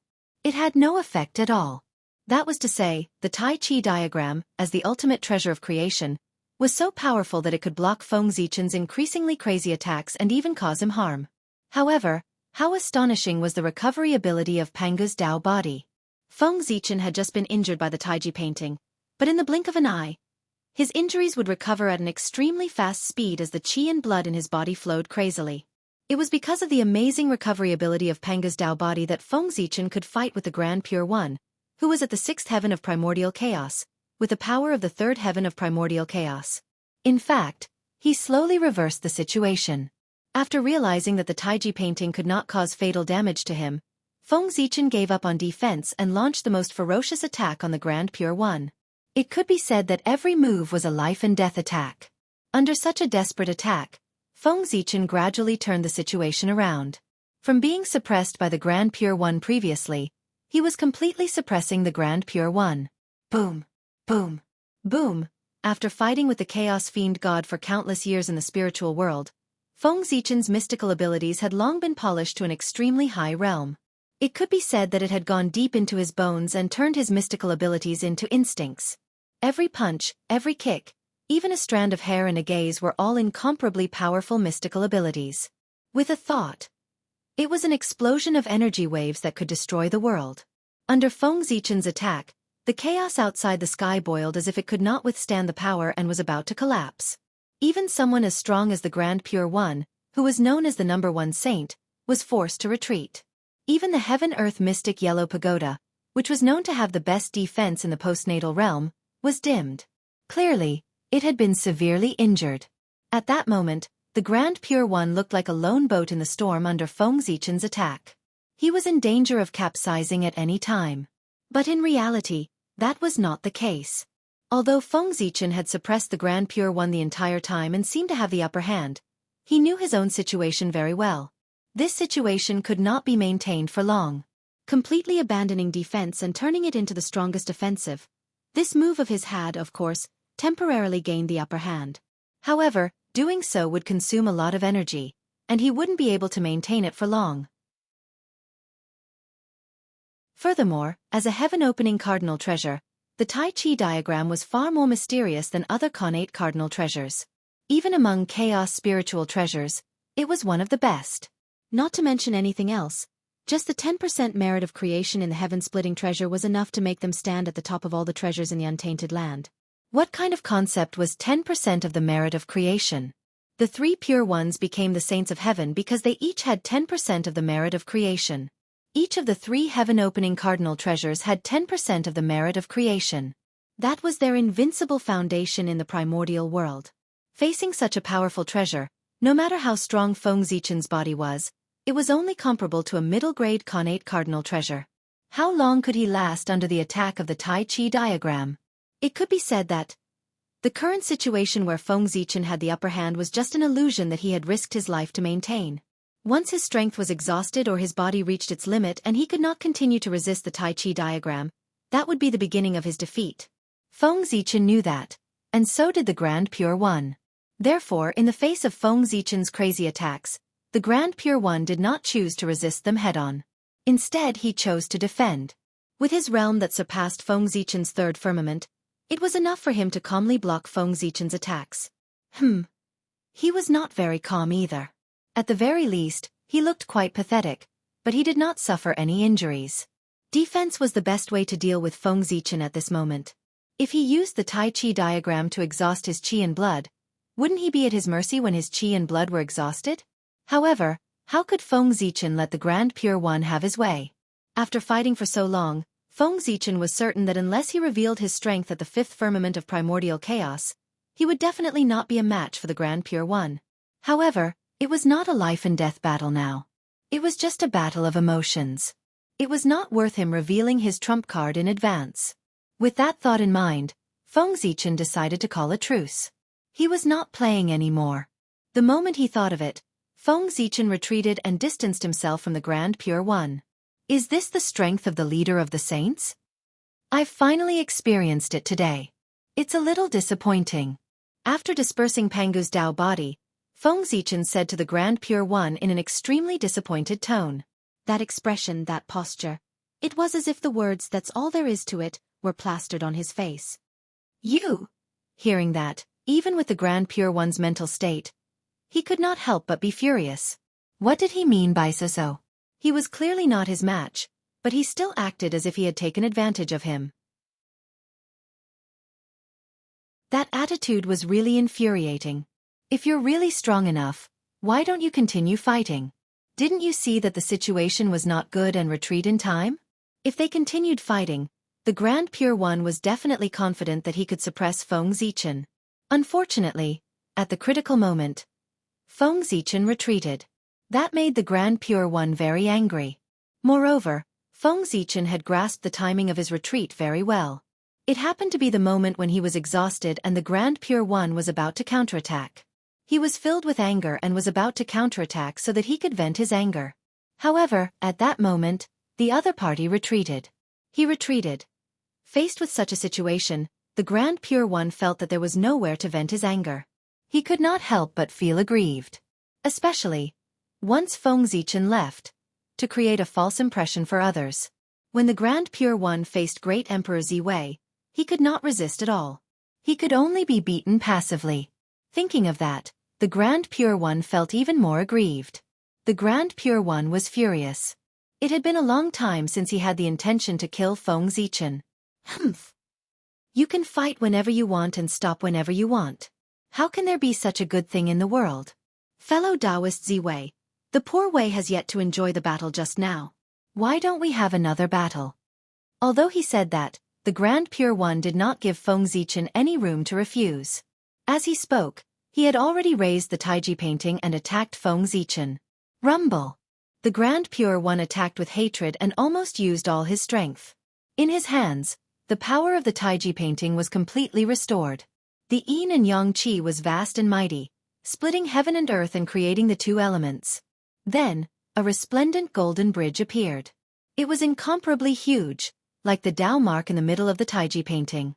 It spanned across heaven and earth, separating the two elements, drawing yin and yang, and fixing the earth, fire, water, and wind. In an instant, a power that could suppress heaven and earth spread out from the golden bridge. Immediately, Feng Zichen felt that the space around him had solidified, and a boundless pressure was generated, trying to crush him. The Taiji painting was used by Pangu to suppress the riot in the primordial world when he was opening the sky. Thinking about it, the Taiji painting at its peak could even suppress the primordial world, let alone Feng Zichen. However, the same Dharma treasure in the hands of different people would have different power. In Panga's hands, the Taiji painting could suppress the primordial world. However, in the hands of the Grand Pure One, the Taiji painting did not have such power. Although it was still very strong, it was not invincible. Zhouxing painting rise. With a thought, Feng Zichen raised the Zhouxing painting and developed a resplendent galaxy to resist the pressure brought by the Taiji painting. Compared to before, the power of the Zhouxing painting was even stronger. It was vaguely showing signs of breaking through to a superior grade connate cardinal treasure. Destruction and establishment were not only useful to cultivators, but also to Dharma treasures. During the battle with the fiend ancestor Rahu, the Zhouxing painting was severely injured. After the battle ended, Feng Zichen placed it in the core of the boundless starry sky and used the power of the stars to repair its injuries. This recovery would take several million years. When Feng Zichen took it out of the core of the boundless starry sky, not only did the Zhouxing painting recover completely, but its power also increased greatly. It was only a step away from forming the 48th connate divine restriction, and becoming a superior grade connate cardinal treasure. Rumble! The golden bridge shook. A destructive power erupted, and the connate Tai Chi Chi wantonly surged into the starry sky above Feng Zichen's head. Immediately, the stars exploded one after another, and the galaxy withered. The vast starry sky was on the verge of collapse. The Zhouxing painting was no match for the power of the Taiji painting.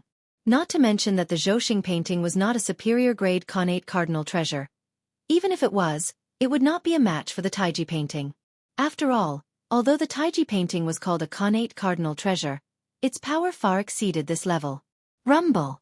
In the blink of an eye, the starry sky above Feng Zichen's head shattered and turned into the Zhouxing painting again, flying back into his hand. Without the obstruction of the starry sky, the power of the Taiji painting directly affected Feng Zichen's body. The terrifying pressure was about to crush him. However, Feng Zichen did not care about that. He did not unleash his true strength, nor did he use the Hongmeng Daozhong. He treated it as if it did not exist. That was because he was not fighting alone. He had an ally. Seeing that the golden bridge formed by the Taiji painting was about to press down on Feng Zichen's body, a huge cauldron with 4 feet and 2 handles suddenly appeared in the middle of the two. The aura that could suppress the universe erupted and resisted the golden bridge. The supreme-grade connate cardinal treasure, the cosmic cauldron. Nuwa had finally attacked. Eldest senior brother, please stop. A faint voice sounded. Nuwa leaped in front of the Grand Pure One and interrupted his next actions. Junior sister Nuwa, do you want to be enemies with the Poor Way too? Seeing Nuwa stop him, the Grand Pure One's expression turned cold as he asked in a low voice.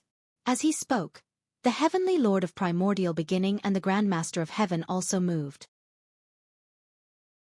With a flash, they arrived behind the Grand Pure One and faced Nuwa together.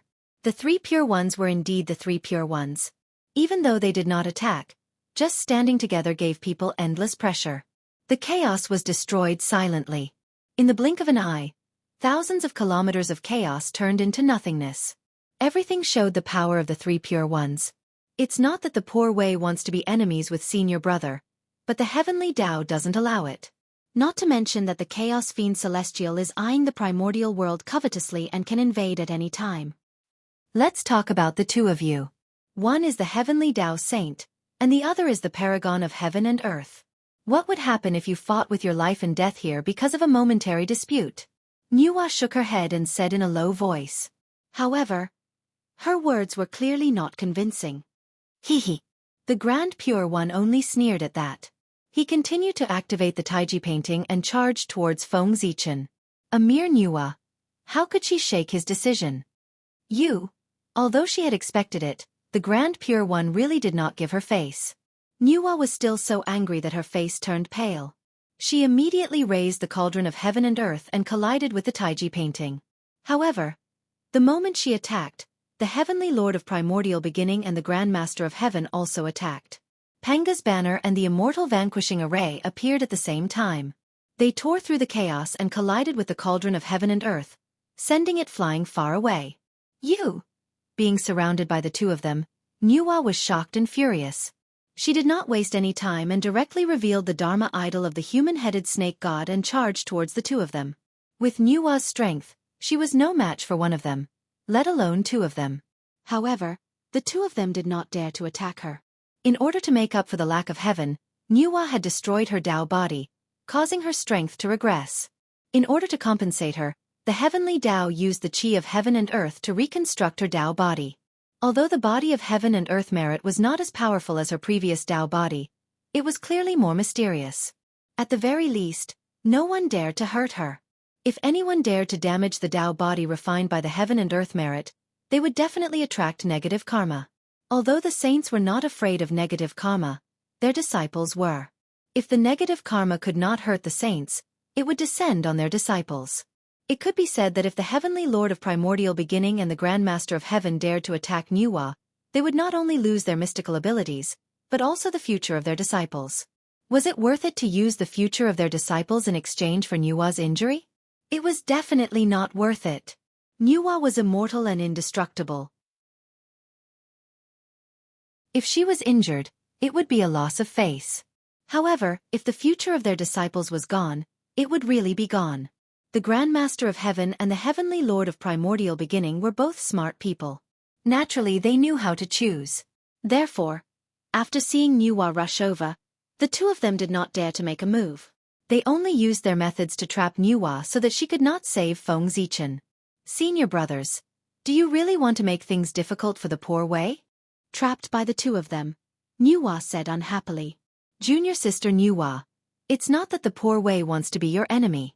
It's that you're determined to be my enemy and the entire celestial sect of wonders. Your disciple, the Xichen clan, has created their own martial arts and shaken the foundation of our celestial sect of wonders. Instead of cleaning up the sect, you're protecting his good friend. What are your intentions? Do you still have the celestial sect of wonders in your eyes? The heavenly lord of primordial beginning smiled coldly. Not only did he not take Nuwa's threat seriously, but he also questioned her. Feng Xichen was from the human race. He was a disciple that the Nuwa had personally admitted. Moreover, he had the capital to show off to everyone back then. Now, he had created his own martial arts and shaken the foundation of the celestial sect of wonders. He had become the greatest sinner of the immortal Tao. As his backer, it was natural for Nuwa to be angered by the people of the celestial sect of wonders. Hehe. The martial arts created by Brother Gaochen can pose a threat to the immortal Tao. Doesn't that prove his excellence? The disciple is more outstanding than the teacher. Doesn't that mean that the Empress has taught well? Since that's the case, why is the Empress Nuwa angry? Could it be that I have to be like you, the heavenly lord of primordial beginning? All of your disciples are useless. After tens of millions of years, none of them have succeeded in proving their Tao. Is that how you're considered outstanding? Before Nuwa could reply, Feng Xichen, who was fighting the Grand Pure One, took the time to mock the heavenly lord of primordial beginning. You! His disciple's cultivation was not good enough. That was the pain in the heavenly lord of primordial beginning's heart.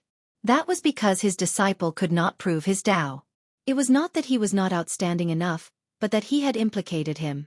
Therefore, the heavenly lord of primordial beginning had always felt guilty towards his disciple. It was precisely because of that he had become abnormally protective.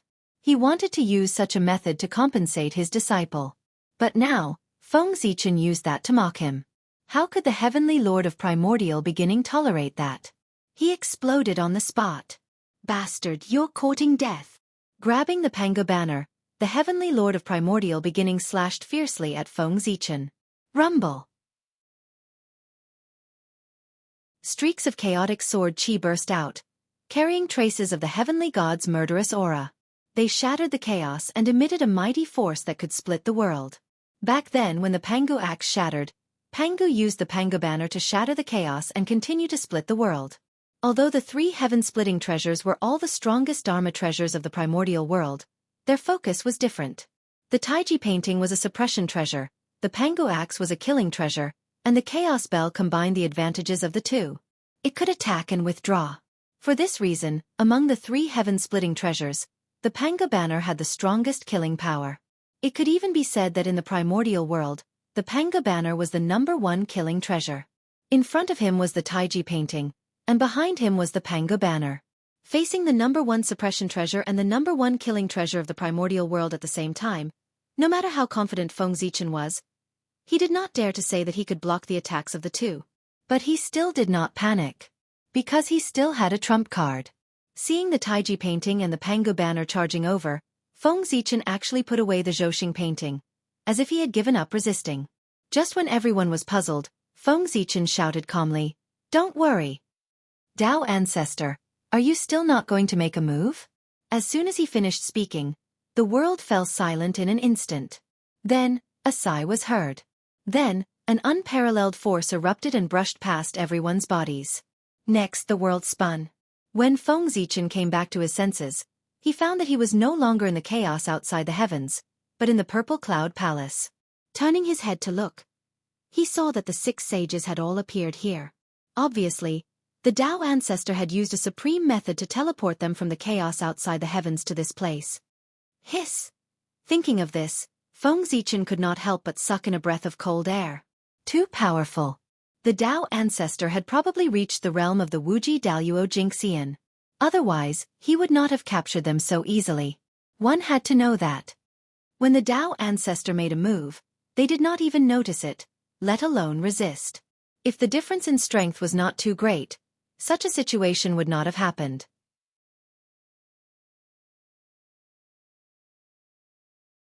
Chapter 667.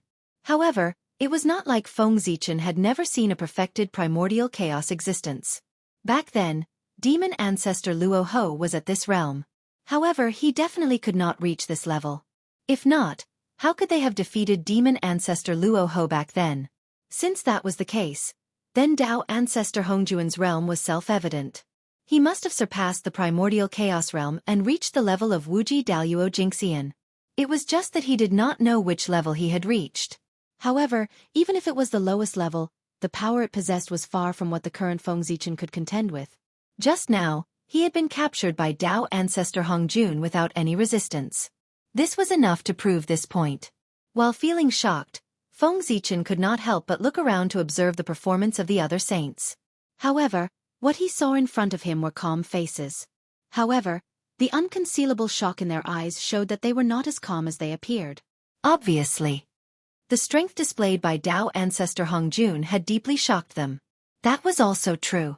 After cultivating hard for countless years, they had finally reached the realm of saints. Moreover, they had achieved good results on this path. They had thought that they could reach the realm of Dao ancestor. But all of a sudden, he realized that the gap between them seemed to have become even bigger. Such an outcome was indeed a huge blow to the proud and arrogant saints. However, compared to the saints, Feng Zichen was much calmer. Because he had cultivated to the primordial chaos realm in a short period of time, he had developed the confidence of being invincible. Although Dao ancestor Hongjuan's realm was high, it was not unattainable. As long as he was given time, he would surpass him sooner or later. Feng Zichen was very confident about this. Once upon a time, saints were high and mighty figures in his eyes. But now, he had grown to the point where he was comparable to saints. Even among saints, there were only one or two people who were stronger than him. To be able to surpass saints. Naturally, he could surpass Dao ancestor Hongjun. Feng Zichen was no longer the human youth who struggled to survive in the past. He was now a well-deserved big shot in the untainted land. His every word and action could influence the general trend of the land and decide the rise and fall of countless races. It stood at the peak of the world. Ziwei greets Dao ancestor. Nuwa Taiqing. Greet master. Jane. Zhuanti greets teacher. Suppressing the shock in their hearts, everyone stepped forward and bowed to Dao ancestor Hongjun. After that, everyone stood there with their heads lowered, waiting for Dao ancestor Hongjun's reprimand. As for what happened before, since Dao ancestor Hongjun had intervened, it was naturally over. That's right, Dao ancestor Hongjun was Feng Zichen's greatest trump card. Despite knowing that the three Pure Ones were present, he still dared to provoke the Grand Pure One. The reason was that Feng Zichen knew that Dao ancestor Hongjun would not sit back and watch him get into trouble. To be more precise, the heavenly axiom would not allow anything to happen to him. In the boundless starry sky, it was Feng Zichen's greatest protection. The heavenly axiom needed Feng Zichen to repair the boundless starry sky, and even strengthen the origin of the boundless starry sky to promote the advancement of the primordial world. For this, as long as Feng Zichen could not destroy the world, the heavenly axiom would always protect him. And this protection time would be as long as the lifespan of the world. He would truly be with the world. It could be said that, as long as the world still needed the boundless starry sky, Feng Zichen would not really encounter any fatal danger. Even if he was besieged by the saints, he would still be able to turn the situation into a blessing. At most, he would be sealed in the boundless starry sky and could not come out. In a sense, Feng Zichen could be considered a different kind of saint. Under the protection of the heavenly axiom, he could already be like a saint and achieve immortality in the true sense of the primordial world. What he lacked was to mobilize the authority of the heavenly axiom. However, as the supreme being of heaven and earth, how could Feng Zichen lack the authority of the heavenly axiom? Even if he was not as good as a saint, it would not be that bad. Therefore, the saint did not have much of an advantage in front of him. That was not right either. At the very least, the vast sea of knowledge that the saint had accumulated over the countless years was what Feng Zichen lacked. Sigh. You are also existences that have achieved the Tao. It's not appropriate to reprimand you like before. Therefore, the poor Wei will not say much today to avoid annoying people. However, I have something to remind you. I hope you will keep it in your hearts. In the future, when you attack, can you first consider whether the primordial world and the endless living beings can withstand your torment? Dao ancestor Hongjun's words were not heavy, but in everyone's ears, they were like a thunderclap. They were so frightened that they hurriedly stood up and said that they did not dare. All right. They are all figures like Saint Dao masters. How can they lose their composure in front of the poor Wei? Get up. Dao ancestor Hong Jun waved his sleeve, causing a gust of wind. Immediately, everyone felt a supreme force, causing them to be unable to bow. They could not help but be incomparably shocked. Thank you, master, teacher. Once again feeling the power of Dao ancestor Hong Jun, everyone did not dare to be rash. They hurriedly returned to their original positions and waited for the Dao ancestor's instructions. All right. It's been hard on you all these years.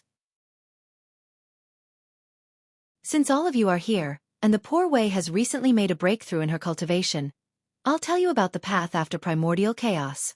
Perhaps it was because of the breakthrough in his cultivation, or perhaps it was because everyone had worked hard to guard the chaos outside the sky for so many years. In short, Dao ancestor Hong Jun was very happy and had the idea of preaching to everyone. Thank you, master, teacher. Hearing this, everyone was overjoyed. What kind of realm was Dao ancestor Hong Jun? He had already surpassed primordial chaos and reached the level of Wuji Daluo Jingxian.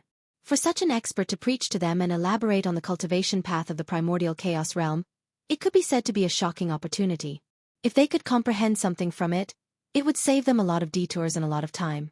In that case, how could everyone not be happy? Perhaps, the opportunity to advance further should be here. Not to mention how the Dao ancestor preached in the Purple Cloud Palace. After Feng Zichen passed down the martial path, chaos gradually appeared in the primordial world. And this was inseparable from martial arts. What was martial arts? Some people said that it was to stop the spear for martial arts. Some people said that it was to use the spear for martial arts. However, whether it was to stop the spear or to use the spear, they both had the meaning of fighting. Martial meant fighting. And with fighting there would be chaos. Therefore, due to the gradual rise of martial arts experts often broke out into great battles. Moreover, there were many troubles caused by martial arts battles in various places, causing chaos in the primordial world to gradually appear. Logically speaking, even if martial artists liked to fight, the human emperor ruled the primordial world and ordered all races. He should be able to control the situation. Moreover, no matter how bad he was, he should have the ability to suppress the chaotic situation within a certain range and not affect the entire primordial world. However, right under the nose of the human emperor, the chaos in the primordial world quickly spread to the entire primordial world with an irresistible force. As a result, the human emperor completely lost the ability to control the situation. By the time he came back to his senses and comforted the good people, the situation in the entire primordial world had already become a mess. The various races attacked each other and the war was endless. Many races took advantage of the chaos in the primordial world to target the heavenly cycle temple, causing the war to further worsen. There were also many powerful beasts that were unknown, extinct, or only existed in legends. They suddenly appeared out of nowhere and scattered all over the primordial world, causing chaos one after another. These chaos broke out almost at the same time. It was precisely because of this that the peace that had lasted for millions of years in the primordial world was suddenly broken and it fell into chaos again. And these things happened so together, of course it could not be a coincidence. All of this was secretly pushed by someone. And the origins of the people who were secretly pushing all of this were a little complicated. There were great masters from the celestial sect of wonders, and there were also great masters from ancient races.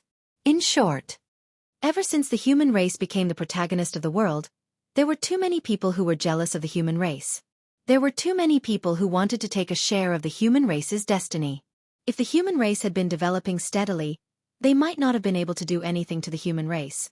However, after the birth of martial arts, the celestial sect of wonders was furious and wanted to teach the human race a lesson. At the same time, they also used this as an excuse to restrict the development of the human race, lest their strength become too strong and exceed their control. The thoughts of the great masters of the celestial sect of wonders were very simple. If they could not deal with Feng Zichen, could they not deal with the human race? Therefore, a series of conspiracies against the human race soon appeared in the primordial world. And the great masters hiding in the dark saw that the celestial sect of wonders had taken action. They also took action. However, their goal was not to target the human race, but to create chaos so that they could fish in troubled waters. These great masters hiding in the dark knew one thing very well, and that was, with the celestial sect of wonders around, it was very difficult for them to obtain benefits from the human race. Therefore, they simply did not target the human race, but focused on creating chaos. When the primordial world was completely chaotic, the human race and the celestial sect of wonders would have no time to take care of themselves. That would be their opportunity. Muddy water. It was easy to fish. Therefore, with this thought, these great masters hiding in the dark secretly unlocked the ancient seal and released the primordial mutants inside. Of course, there were also some great masters who released the exotic beasts that they had raised in the past from the secret realm and let them wreak havoc in the primordial world. This was the origin of the exotic beasts that had wreaked havoc in the primordial world. Countless years had passed since the creation of the world. The wild heaven and earth mutants had long been wiped out. Only a few of them were kept in the hands of those with great magical powers. Now, taking advantage of the chaos in the primordial world, they had released all of them. The impact on the primordial world could be imagined. One had to know. Those that could be called primordial mutants were either extremely powerful or had extremely strange abilities. Otherwise, why would they be called such? It was precisely because of these strange abilities that these exotic beasts were extremely difficult to deal with. Moreover, the shackles that limited the strength of cultivators had now become the protection of these exotic beasts. If the primordial world did not have the ability to isolate heaven and earth, allowing Xianxian and above to take action, what was there to be afraid of these exotic beasts that wreaked havoc in the primordial world?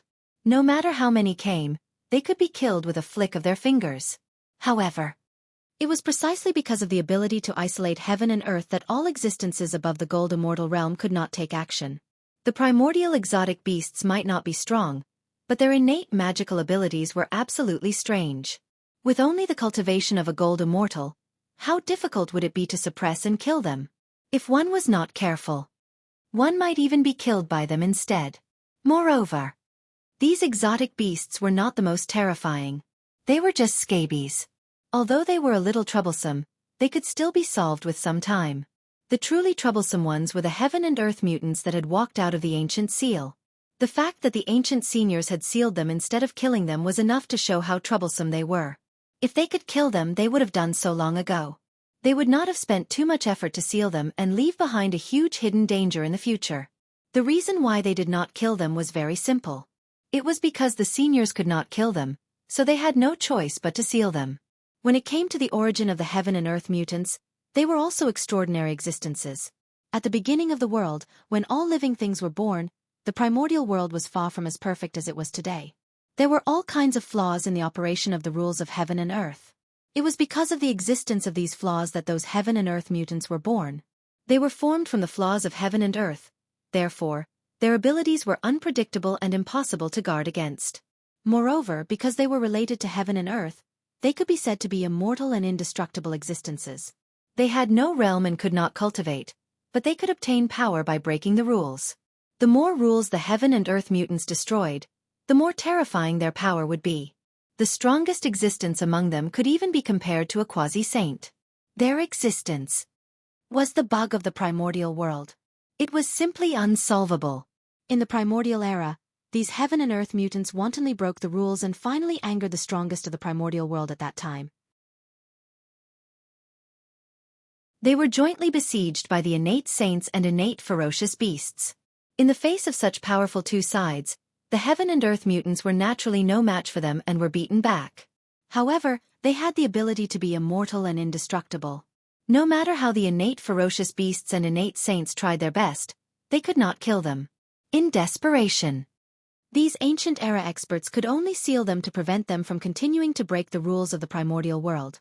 However, they did not expect that after countless years, in order to seek their own interests, some of the ancient era experts secretly opened the seal and released those heaven and earth mutants, taking the initiative to let them wreak havoc in the primordial world. This action was really hateful. After being sealed for countless years, the strength of those heaven and earth mutants could be said to have fallen to the freezing point. From the level of Xianxian, they had fallen to the level of a gold immortal. However, since they were heaven and earth mutants, their physical bodies were definitely not weak. They could even be said to be extremely strong, not much weaker than the innate ferocious beasts. These heaven and earth mutants had such strong physical bodies.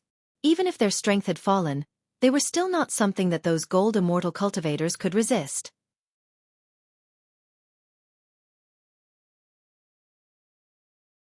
Chapter 668. Not to mention, the xenogeneics also had those strange and unpredictable talents and abilities.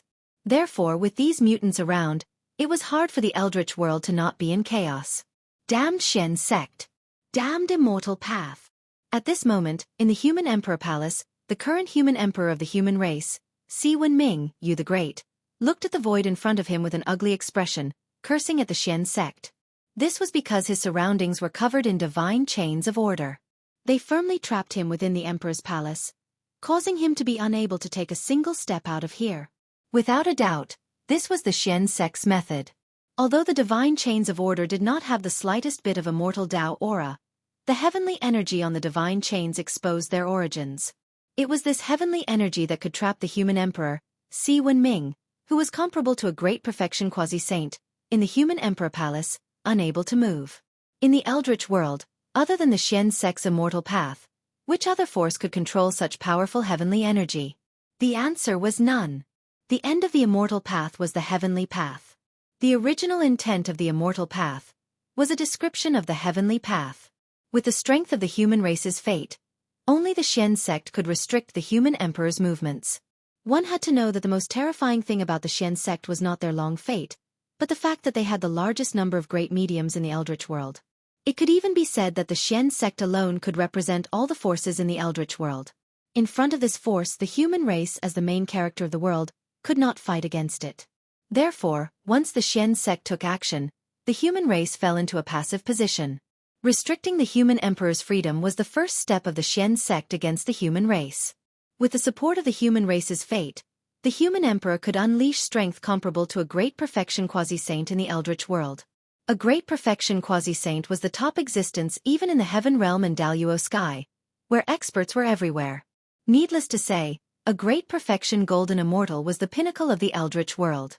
Without a doubt, the human emperor with the strength of a great perfection quasi-saint was an invincible existence in the Eldritch world. Absolutely invincible. As long as the human emperor's presence, any schemes against the human race, no matter how perfect they were, would be useless. That was because, in the face of absolute power, all schemes and tricks were unable to withstand a single blow. The strength of the human emperor was enough to sweep away everything in the untainted land.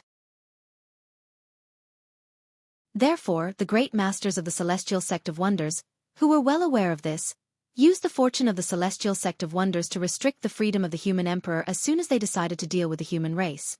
This was the only way. Only then could they deal with the humans with ease. Otherwise, they were afraid that as soon as they made a move, the human emperor on the other side would use his absolute power to defeat all their means. Furthermore, after restraining Wan Ren Huang, these great mediums from the Celestial Sect of Wonders were worried that it would not be safe. Then, they restrained the 9 supremes of the human race, Daluo Jingxian. The 9 Daluo Jingxian were ministers who assisted the human emperor. With the blessing of the luck of the human race, they were qualified to display strength beyond that of a gold immortal in the primitive world. The significance of its existence was similar to that of the 9 great kings of the ancient human tribe. It was a means for the human emperor to rule the untainted land. They were the mainstay of the human race. They were also a means for the human race to maintain stability. Their greatest role was to maintain the stability of the human race when the human emperor was not around. A long time ago, the human race had once imagined what the human race's situation would be like when the human emperor was not around. Therefore, they imitated the ancient 9 king system and set up 9 leaders for the human race. Their purpose was to deal with today's situation. But who would have thought that? The Celestial Sect of Wonders would not make a move. Once they made a move, it would be earth-shattering. After trapping the human emperor, they also made a move to lock up the 9 Daluo Jingxian. It made the human race's preventive measures a complete joke. And this was the main reason for the chaos of the primitive world. With the vastness of the primitive world, without the suppression of a peerless expert, how could a few dozen Tai Jingxian-level existences control the situation? It would be strange if nothing happened. Open for me. In the human emperor palace, Si Wenming was naturally unwilling to be trapped here. He tried his best to activate Xianxia, trying to break through the divine chains of order to regain his freedom. But unfortunately, The foundation of the human race was still a little shallow. How could it be compared to the celestial sect of wonders that control the primitive world? Therefore, no matter how hard he tried, other than expanding his range of activities, there was no other effect. In the heavenly court, the North Star Emperor naturally noticed the abnormality of the human race at the first moment, but he did not make a move. Because, just as he was about to make a move, he suddenly frowned. He sensed that outside the heavenly realm, there were hundreds of extremely powerful auras that firmly locked onto him. Without a doubt, as long as he dared to help the human race, what greeted him would be the joint attack of hundreds of great mediums. If it was a one-on-one battle, no matter how many great mediums came, the North Star Emperor would not be afraid. He could suppress them with a flip of his hand. But one against hundreds. Then he would have to think twice. Perhaps he would not be able to win. Moreover, even if his skills were better and he was lucky enough to win, the price he would have to pay would be unimaginable. Therefore, the North Star Emperor hesitated for a moment and slowly put down his right hand that he had stretched out. He could not make a move.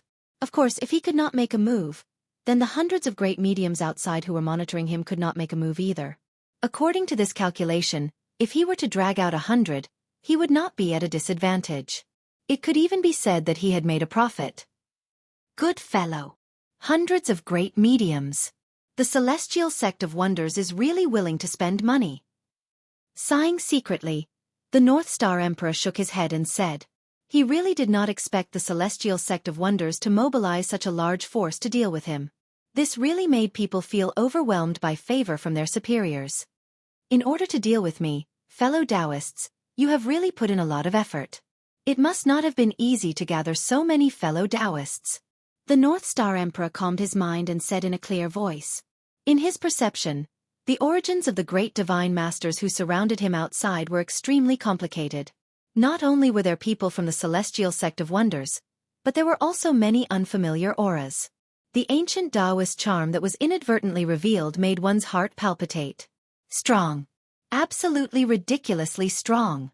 The strength of the experts who came from the ancient era was definitely stronger than that of the great mediums from the celestial sect of wonders. This did not mean that the great mediums of the celestial sect of wonders were not as talented as them, but that their experiences were different. In the ancient era, Daluo Jingxian should have been the end of the great Tao, the end of the cultivators. However, there were always some amazing existences who were unwilling to accept this. With their great wisdom and courage, they opened up another major realm after the golden immortal of the great firmament. That was a brand new realm, similar to the quasi-saint realm, but completely different. However, there was no doubt that it was a power that surpassed Daluo Jingxian. At that time, there was no such thing as a quasi-saint. Therefore, they were respectfully called Supremes by the innate saints at that time. Supremes Daluo. The Supremes of Daluo Jingxian, and also the Supremes of the primordial world. Tao ancestor Hongjun was one such a figure. Demon ancestor Luo Ho was also one such a figure. Ancestral dragon, phoenix ancestor, and the other innate sacred beasts of the five elements, and even Wang Shu were also one such figures. They were all the Supremes of the ancient era. Even if such an existence did not achieve the Tao, with their courage to open their own Tao, it was enough for them to have the strength comparable to primordial Daluo Jingxian in advance. Unlike primordial Daluo Jingxian, but better than primordial Daluo Jingxian, they were existences like them. After all, their foundation was too deep. This kind of existence, if they did not achieve the Tao, they would be fine. Once they achieved the Tao, they could be said to have soared into the sky. They could not be described as simply at the early stage of primordial chaos. Of course, it was precisely because their foundation was too deep that their path to achieving the Tao became extremely difficult. On this point, one could refer to the demon ancestor, Tao ancestor, and the five element sacred beasts. Their path to achieving the Tao was not simple. That had triggered a battle that had almost destroyed the primordial world. Such a difficult path to achieving the Tao was absolutely difficult to achieve with ordinary methods. For this reason, they would have an idea, they would attack the destiny of the human race. The destiny of the human race was really too much. It occupied half of the entire primordial world. If they could get a little bit of it, then their path to achieving the Tao would be much easier. It was with this idea that these ancient Supremes, who had entered a state of seclusion since the end of the ancient era, finally could not suppress the thoughts in their hearts. They appeared in the primordial world after a long time and caused this turmoil. Compared to achieving the Tao, so what if he had to sacrifice a little? As for the threat of the heaven and earth mutants, they had never taken it seriously. In the ancient era, when they were still weak, they could seal it. Not to mention they were now much more powerful than they were back then. A mere heaven and earth mutant could be destroyed with a flick of a finger. The North Star Emperor understood the thoughts of the supreme beings of the ancient past. After all, after the human race became the protagonist of the world, it had attracted the attention of many people. Greedy gazes. The current human race was like a huge piece of fat meat that everyone wanted to take a bite of. If they wanted to solve this problem, it was simple. That was to fight. Beat them ruthlessly. Only by beating those who dared to reach out their hands until they hurt and beat them ruthlessly, they would remember this lesson. Only then did they know that the human race was not to be trifled with. As for whether the human race could do this, Gao Chen thought that it was still possible. Although the human race was in a mess now, that was because the human race had not reacted yet. When the human race came back to their senses and organized their strength, they could counterattack at any time and easily extinguish the chaos in the primordial world. The human race had dominated the primordial world for millions of years. The foundation that they had accumulated was not a joke. Even if it could not be compared to the shaman and demon race, it was far from what the current primordial world races could compare to. If a mere heaven and earth mutant wanted to defeat the human race, they would be underestimating the human race too much. If the human race was really so weak, it would be impossible for them to escape from the seal of the demon race. And the key to turning the situation around was the human emperor, Si Wenming. If he could appear in time, the situation of the human race would quickly stabilize, and they would be able to condense enough strength to suppress the chaos in various places. Perhaps this was the test of the world for Si Wenming. After passing, he would be the 9th great emperor of the human race. If he could not pass, then he could only be the king of the human race. The reason why Gao Chen did not save Si Wenming was because of this consideration. As the human emperor, if he could not even solve such a small problem, what qualifications did he have to become the great emperor of the human race? Therefore, Emperor Gao Chen made up his mind to completely let go of this matter, and leave it all to Si Wenming to handle. He believed that Si Wenming could solve these matters, and he also believed that the human race had the ability to overcome these difficulties. Otherwise, the human race would be too lousy. If a mere disaster could make the human race unable to take care of themselves, then it would be better not to be the main character of this world. It would also save him from embarrassing himself there. After making up his mind, Gao Chen seemed to have put down some burden and suddenly relaxed. He was also in the mood to communicate with those powerful beings in the dark. Fellow Taoists, reply. Divine senses spread out from Gao Chen's body and echoed between heaven and earth. Unfortunately, even though he released his divine senses so frequently, no one paid attention to him. Everyone's attention was now on the primordial land.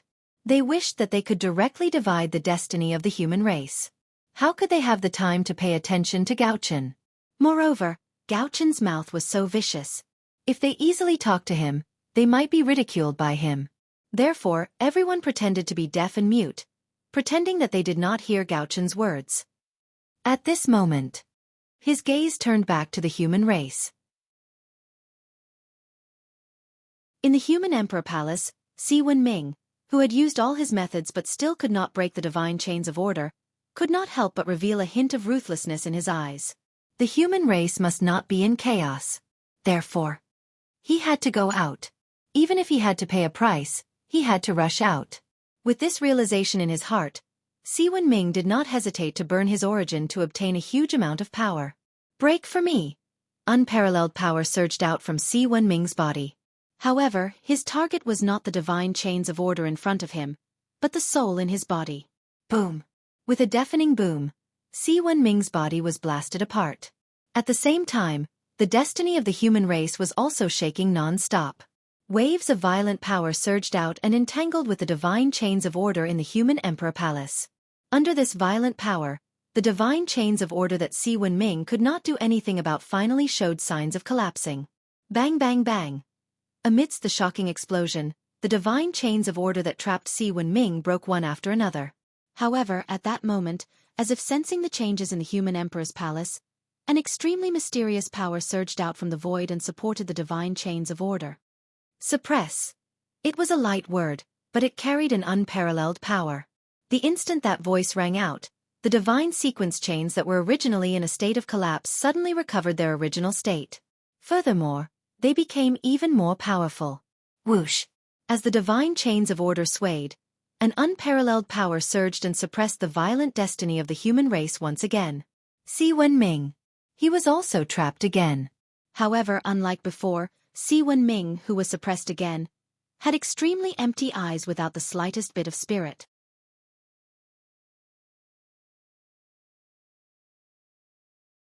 Chapter 669.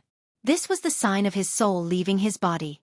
Obviously, Si Wenming had taken advantage of the time when the divine chains of order had collapsed and burned his origin as the price to escape a wisp of his soul. Although the consequence of doing so would greatly damage his cultivation, it was nothing compared to the stability of the human race. If his cultivation was lost, he could still cultivate it back. However, if the human race was finished, then it would really be finished. Outside the human emperor palace, as the void distorted, Si Wenming's blurry figure appeared. Ha ha! I finally rushed out. Cough, cough, cough.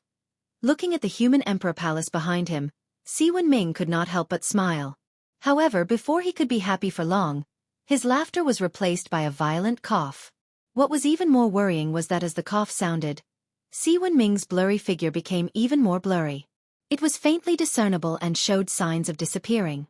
Obviously, his situation was not good. That was also true. In order to rush out of the human emperor palace, he had paid too great a price.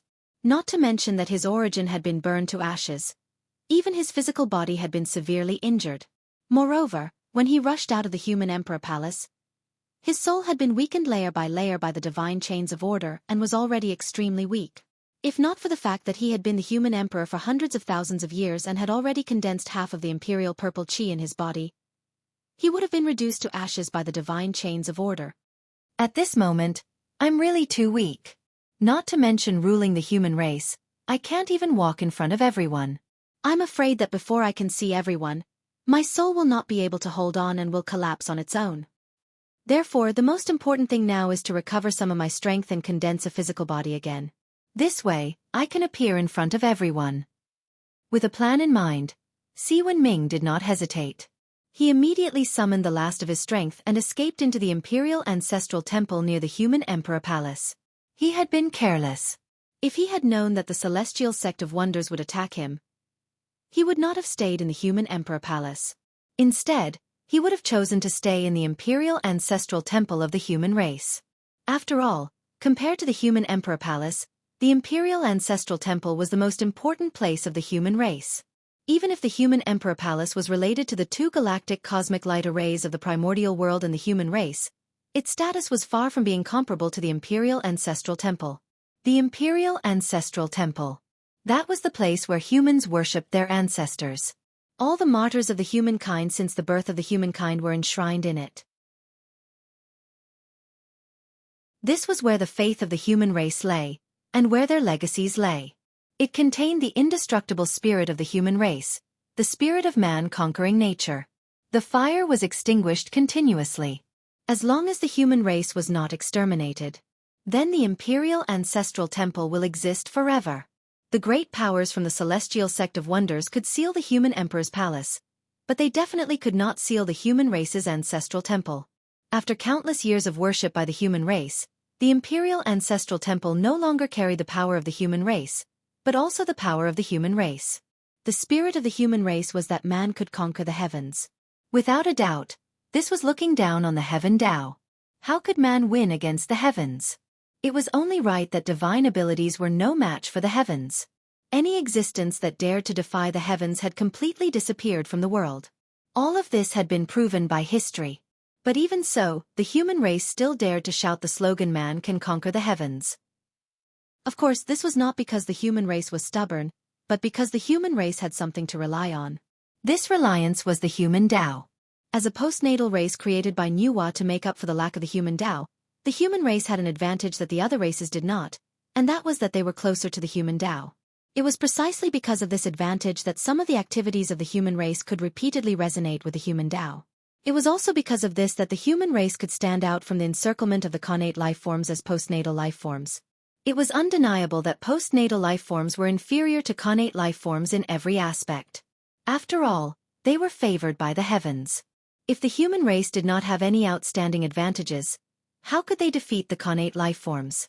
Being close to the human Tao. This was the human race's greatest advantage. With the support of the human Tao, the human race obtained unparalleled creativity, and from then on, they stood out from the primordial world and became the main characters of the world. The spirit of the human Tao had long been imprinted in the human race's bones, and was passed down through the bloodline from generation to generation. As such, it was no wonder that the human race would shout the slogan "Man can conquer the heavens." It was a spirit that was engraved in the bones, an instinct that could not be erased or forgotten. Even the heavens and the earth would be moved by it. The human race was born with the human Tao, and they practiced the spirit of the human Tao in the primordial world, spreading the glory of the human Tao. What could the heavenly Tao do? That was not defying the heavens, it was following the human Tao. The word, human Tao, had exhausted all things, exhausted all things.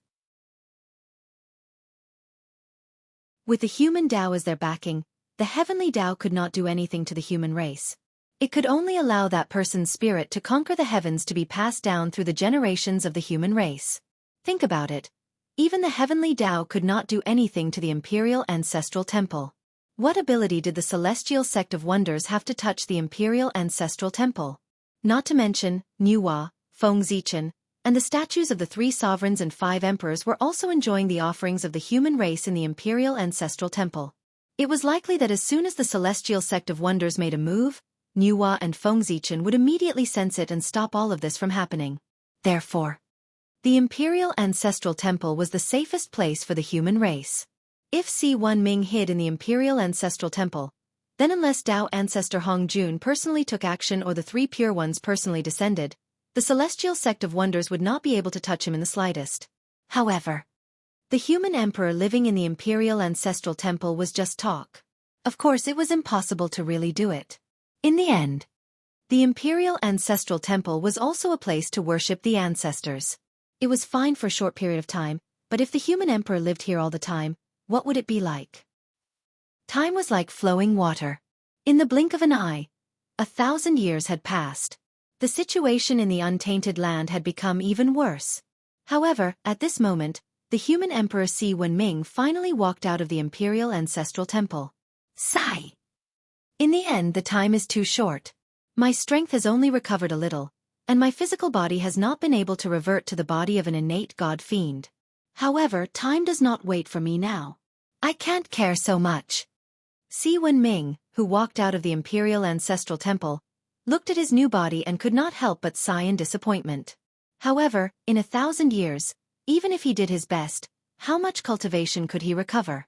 Originally, with the support of the human race's destiny, although Si-Wen Ming's cultivation was only half a step away from Dalyuo Jingxian, his strength was comparable to that of a great perfection sage to be. However, as he forced his way out of the human emperor's palace, his divine soul escaped, but the human race's destiny was still locked in the human emperor's palace. This meant that Si-Wen Ming, who had lost the human race's destiny, had returned to his original state. He was only half a step away from Dalyuo Jingxian.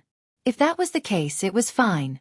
Although a half-step golden immortal was not strong enough, he could be regarded as an overlord in the current untainted land, though he might not be invincible in the present age. However, because of the burning of his origin, Si-Wen Ming's realm fell. He fell from half a step away from Dalyuo Jingxian to the level of a golden immortal. Moreover, his physical body, which was comparable to an innate god fiend, could not be brought out of the human emperor's palace. The physical body that he had now was just a recondensed one that he had spent 1,000 years to refine. It had just reached the level of an innate life form. Weak too weak. Although the golden immortal realm was the limit of combat strength in the untainted land, innate life forms in the golden immortal realm could be found everywhere in the untainted land. He could not be considered an expert. Si-Wen Ming was the only one who knew the difference between an invincible warrior of the untainted land and an ordinary expert. However, it did not matter if his cultivation level was low or his strength was weak. Si-Wen Ming still had half of the imperial purple qi and the innate treasure, the human emperor's seal. Although these two treasures were not enough to let him continue to be invincible in the untainted land, they were enough to ensure his safety and prevent him from being killed. As soon as he came out of the Imperial Ancestral Temple, Si Wenming did not have time to sigh about his luck. He immediately used the Human Emperor's seal to issue several orders to announce his existence. After the Human Emperor appeared, the human race's people were relieved. What happened after that was much simpler. Si Wenming did not care about the situation in the untainted land. He immediately gathered all his strength to help the elders and leaders of the human race stabilize the situation of the human race. Only when the human race was stable would they have enough strength to calm the chaos in the untainted land. You're out so soon? You didn't disappoint me. It's just a little tragic. The physical body is broken, the origin is scattered, and the soul is weak. These injuries are more serious than the last.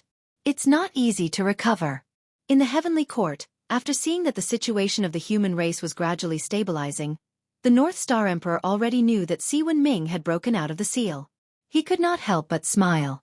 However, different from his happy mood, the faces of the Almighties who were hiding in the dark all turned ugly when they heard the news that Si Wenming had broken out of the seal. What a variable! Si Wenming's appearance had brought too much uncertainty to their plans. It would even cause their plans to completely collapse. Therefore, Si Wenming could not be left alive. Moreover, if they could kill the human emperor of the human race, it would undoubtedly be a huge blow to the morale of the human race. It might even cause the human race to fall apart. With this thought in mind, these great divinities hiding in the dark could not help but have the intention to kill Si Wenming. However, although they had the intention to kill, they did not choose to take action immediately. Because they had concerns in their hearts. After all, he was the human emperor. His status was incomparably noble. He had the karmic position of heaven and earth. If they killed him for no reason, they would inevitably attract karmic power. Normally they might not care about these karmic powers. But now, everyone was on the verge of attaining the Tao. If they rashly attacked and killed the human emperor, they would probably never be able to attain the Tao. For this reason, no one was willing to make a move. It was not impossible to make a move, but who would bear the responsibility? No one could bear the responsibility. No one was willing to give up the opportunity to attain the Tao to kill the human emperor. Therefore, everyone seemed to be very hesitant. However, their hesitation did not last long. Because Si Wenming's next action made them make up their minds. They had to get rid of the human emperor. In less than 1,000 years, Si Wenming had stabilized the situation of the human race and integrated a large number of living forces to put into calming the chaos of the primordial world. At this moment, the dignity that the human race had accumulated for millions of years was undoubtedly displayed. As soon as the human race made a move, the 10,000 races that were shouting and killing each other immediately became obedient. Not only did they stop fighting each other, but they also took the initiative to send troops to cooperate with the human race to calm the chaos of the primordial world. With the help of the 10,000 races, the human race's pace of calming the chaos was undoubtedly much faster. Soon, a large number of primordial mutants were either captured or killed. Even the immortal heaven and earth mutants could not stop the human race's footsteps. That's right. The heaven and earth mutants were very strong and brought a lot of trouble to the human race. However, no matter how big the trouble was, it was not difficult for the human race. If one person was not a match for the heaven and earth mutants, then 10 people, 100 people, 1,000 people, 10,000 people. Even ants could bite an elephant to death. Not to mention people. The thing that the human race did not lack the most was people. Quantitative change was enough to trigger qualitative change. Hundreds of golden immortals joined forces to set up a large array. The power that erupted could not kill the heaven and earth mutants, but it could also seal them.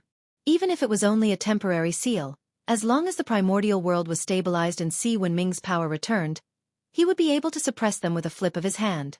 In this chaos of the primordial world, the human race no longer hid their strength. They swept across the entire primordial world with absolute strength, wanting to calm the chaos in one fell swoop. In fact, there was no need for the human race to hide their strength. They had already been forced to this extent. If the human race still showed that they could not withstand a single blow, it would only encourage the arrogance of the person behind them. At the same time, it would also attract more prying eyes. It was a disaster for a child to cause trouble with gold. The destiny of the human race was gold, and the people hiding in the dark were spying on the existence of gold. If the human race didn't show how strong they were, they would definitely be eaten up by the others, including their skin and bones. Only by showing unparalleled strength could they intimidate the eyes that were secretly spying on the human race. The stronger the human race was, the more those who were spying on the human race had to consider whether it was worth risking their lives for a little destiny. The more people feared, the safer the human race would be. Hiding their strength during the development period was to shock the world. They had already reached the peak. If they continued to hide their strength, they would be inviting trouble. The protagonist of heaven and earth. Who would not spy on them? One had to know. If one pretended to be a pig for too long, one would really become a pig. It was also time for the human race to reveal their claws and fangs. When the human race moved, that tyrannical foundation of his was clearly displayed. The heaven and earth mutants that had previously stirred up the primordial world were quickly suppressed. It did not take long for the chaos that had affected more than half of the primordial world to show signs of being completely calmed. It was precisely when they saw this scene. Only then would the great divines who were hiding in the dark make up their minds. They were in a hurry. If the chaos of the primordial world was quelled by the human race, what else could they play? All their plans could be declared a failure. Not only did they not get any benefits, but they also got into trouble and offended the North Star Emperor to death. This deal was undoubtedly a huge loss. P.S. I beg for more monthly votes. In addition, there will be no limit tomorrow. There will definitely be a burst of updates. As for whether there will be a burst of updates in the future, it depends on the results. The better the results, the more updates. If it can be a high-quality product, I can update it every day. I can even get rid of the bad habit of playing games.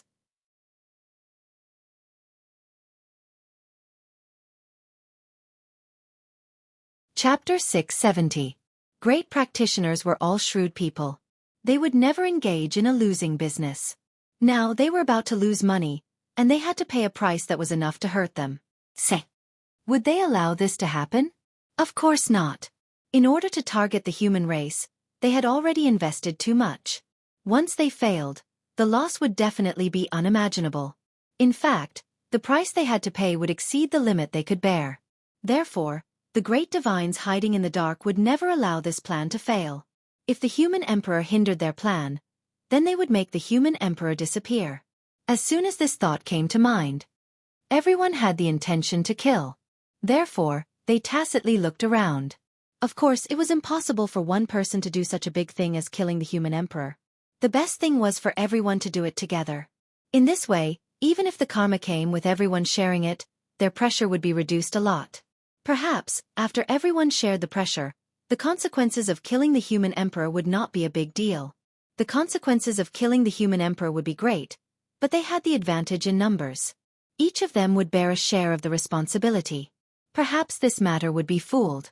After all, if they joined forces, they would be able to control the general trend of heaven and earth. They might be able to erase the impact of killing the human emperor. Thinking of this, the worry in everyone's hearts lessened a lot. Fellow Taoists, we can't delay any longer. If we delay any longer, the chaos of the primordial world might be quelled by the human emperor. Therefore, we can't hesitate any longer. The poor Wei knows that you are unwilling to bear the karma of killing the human emperor. This is normal. After all, it is the supreme karma of heaven and earth. It is ominous to kill. But we don't have to kill him. Just like before, we can find an opportunity to continue sealing the human emperor. Of course, we have to pay a price to forcefully seal the human emperor, but if everyone here works together, that price is nothing. Just as everyone was secretly plotting, a sudden voice echoed in everyone's ears, breaking the long silence. Who is it? Everyone could not help but be shocked. They hurriedly released their divine senses to scan the surroundings. However, no matter how they searched every corner of the void, they could not find the source of the sound. Obviously, the person who spoke did not want to reveal his identity. In such a situation, even if the human race was angry, it would not be good for them to find trouble with everyone present. That would be too exaggerated and impossible. However, if the human race was determined to target a few of them, there would be no problem. Who would the human race target then? Without a doubt, The human race would target whoever performed the best in this plan against the human race. The person who spoke dared to collude with everyone to seal the human sovereign. There was no doubt that he was the primary target of the human clan. Once his identity was exposed, no matter who he was, he would be hunted down endlessly by the human clan until he died. This was related to the dignity of the human race. It was useless for anyone to plead for mercy. Therefore, everyone understood that person's unwillingness to reveal his identity. At that moment, he did not investigate the identity of that person. He just nodded secretly to show that he agreed with his suggestion. There was nothing he could do even if he didn't agree. Because this was the best choice at the moment. There was no other way. Great! Since everyone agrees with the poor way's suggestion, we'll take action together to seal the human sovereign in one breath's time. Seeing that everyone nodded, the person spoke again. At that moment, no one responded. However, their attitude of secretly accumulating power had already revealed everything. Very soon, one breath's time passed and it was time for everyone to take action. Take action. A voice was heard. Almost at the same time, everyone mobilized their magic power and was about to attack the human sovereign. However, just as they took action, an extremely dazzling sword light flew out from the heavenly court. It cut through the layers of void and swept toward them. Quick, dodge. It's the North Star Emperor. Knowing who the person was, everyone did not have the heart to fight against him. They did not have the time to deal with the human sovereign. The moment before the sword light exploded, they all rushed out as fast as they could so that they could escape from the range of the sword light. However, Great Emperor Gaochun's attack was too fast. Before he attacked, there was no sign at all. Therefore, even though the great magicians who were hiding in the dark were extremely fast, there were still some who were unable to escape from the range of the sword light. Rumble! Boundless sword light exploded as though it was splitting the heaven and earth apart. It was clear and turbid, yin and yang. It stirred up the earth, fire, water, and wind and destroyed the void that everyone was hiding in. Ah! A few screams were heard. The few people who fell behind were sucked into the sword light. In an instant, they were torn into pieces by the terrifying sword light together with their physical bodies and primordial spirits. Very soon, they disappeared completely. After everything calmed down, a few connate spiritual treasures with a few broken connate true spirits could be seen rushing out from the void that was destroyed by the sword light. Obviously, they were the great divines who did not manage to escape in time and were severely injured by the sword light of the North Star Emperor. Their physical bodies were shattered, their primordial spirits were shattered, and even their connate undying true spirits were broken. Wasn't that a serious injury? It could be seen that the North Star Emperor was ruthless. Swoosh!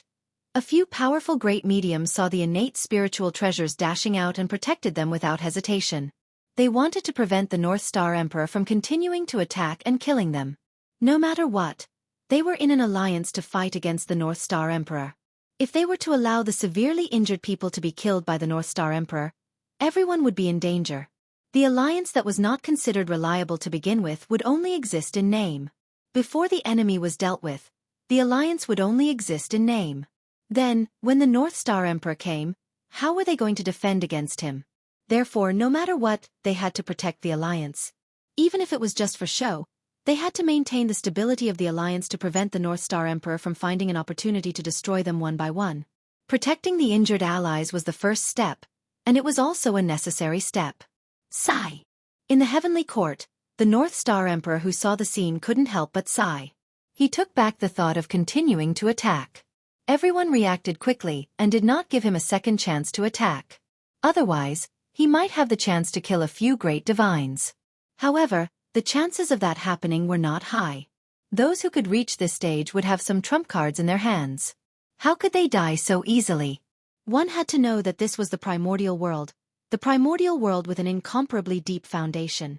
If it was another world, primordial chaos experts could naturally do it. However, the primordial world could not. There was no other reason. Its foundation was too deep. The primordial world was built on the corpses of a large number of chaos demon gods, whose strength far exceeded the primordial chaos realm. This also created the primordial world's incomparably deep origin. For this reason, some special existences could always be born in the primordial world. These things could either save one's life or trick others. But without exception, these special existences were far more mysterious than one could imagine. They might have the ability to fight against primordial chaos experts.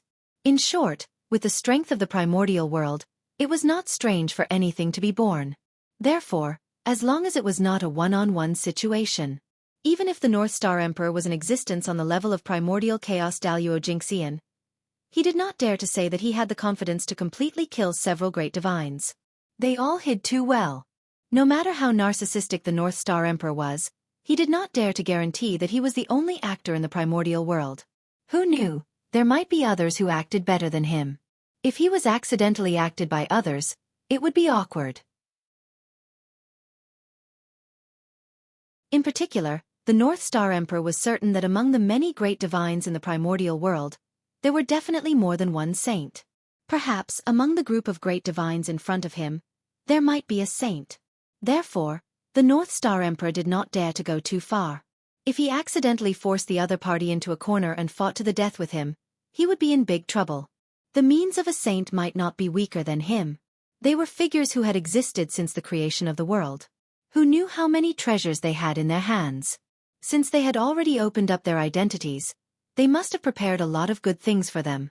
It was not impossible for them to temporarily possess the combat strength of a primordial chaos expert. It was because of this that the North Star Emperor decided to focus on stability.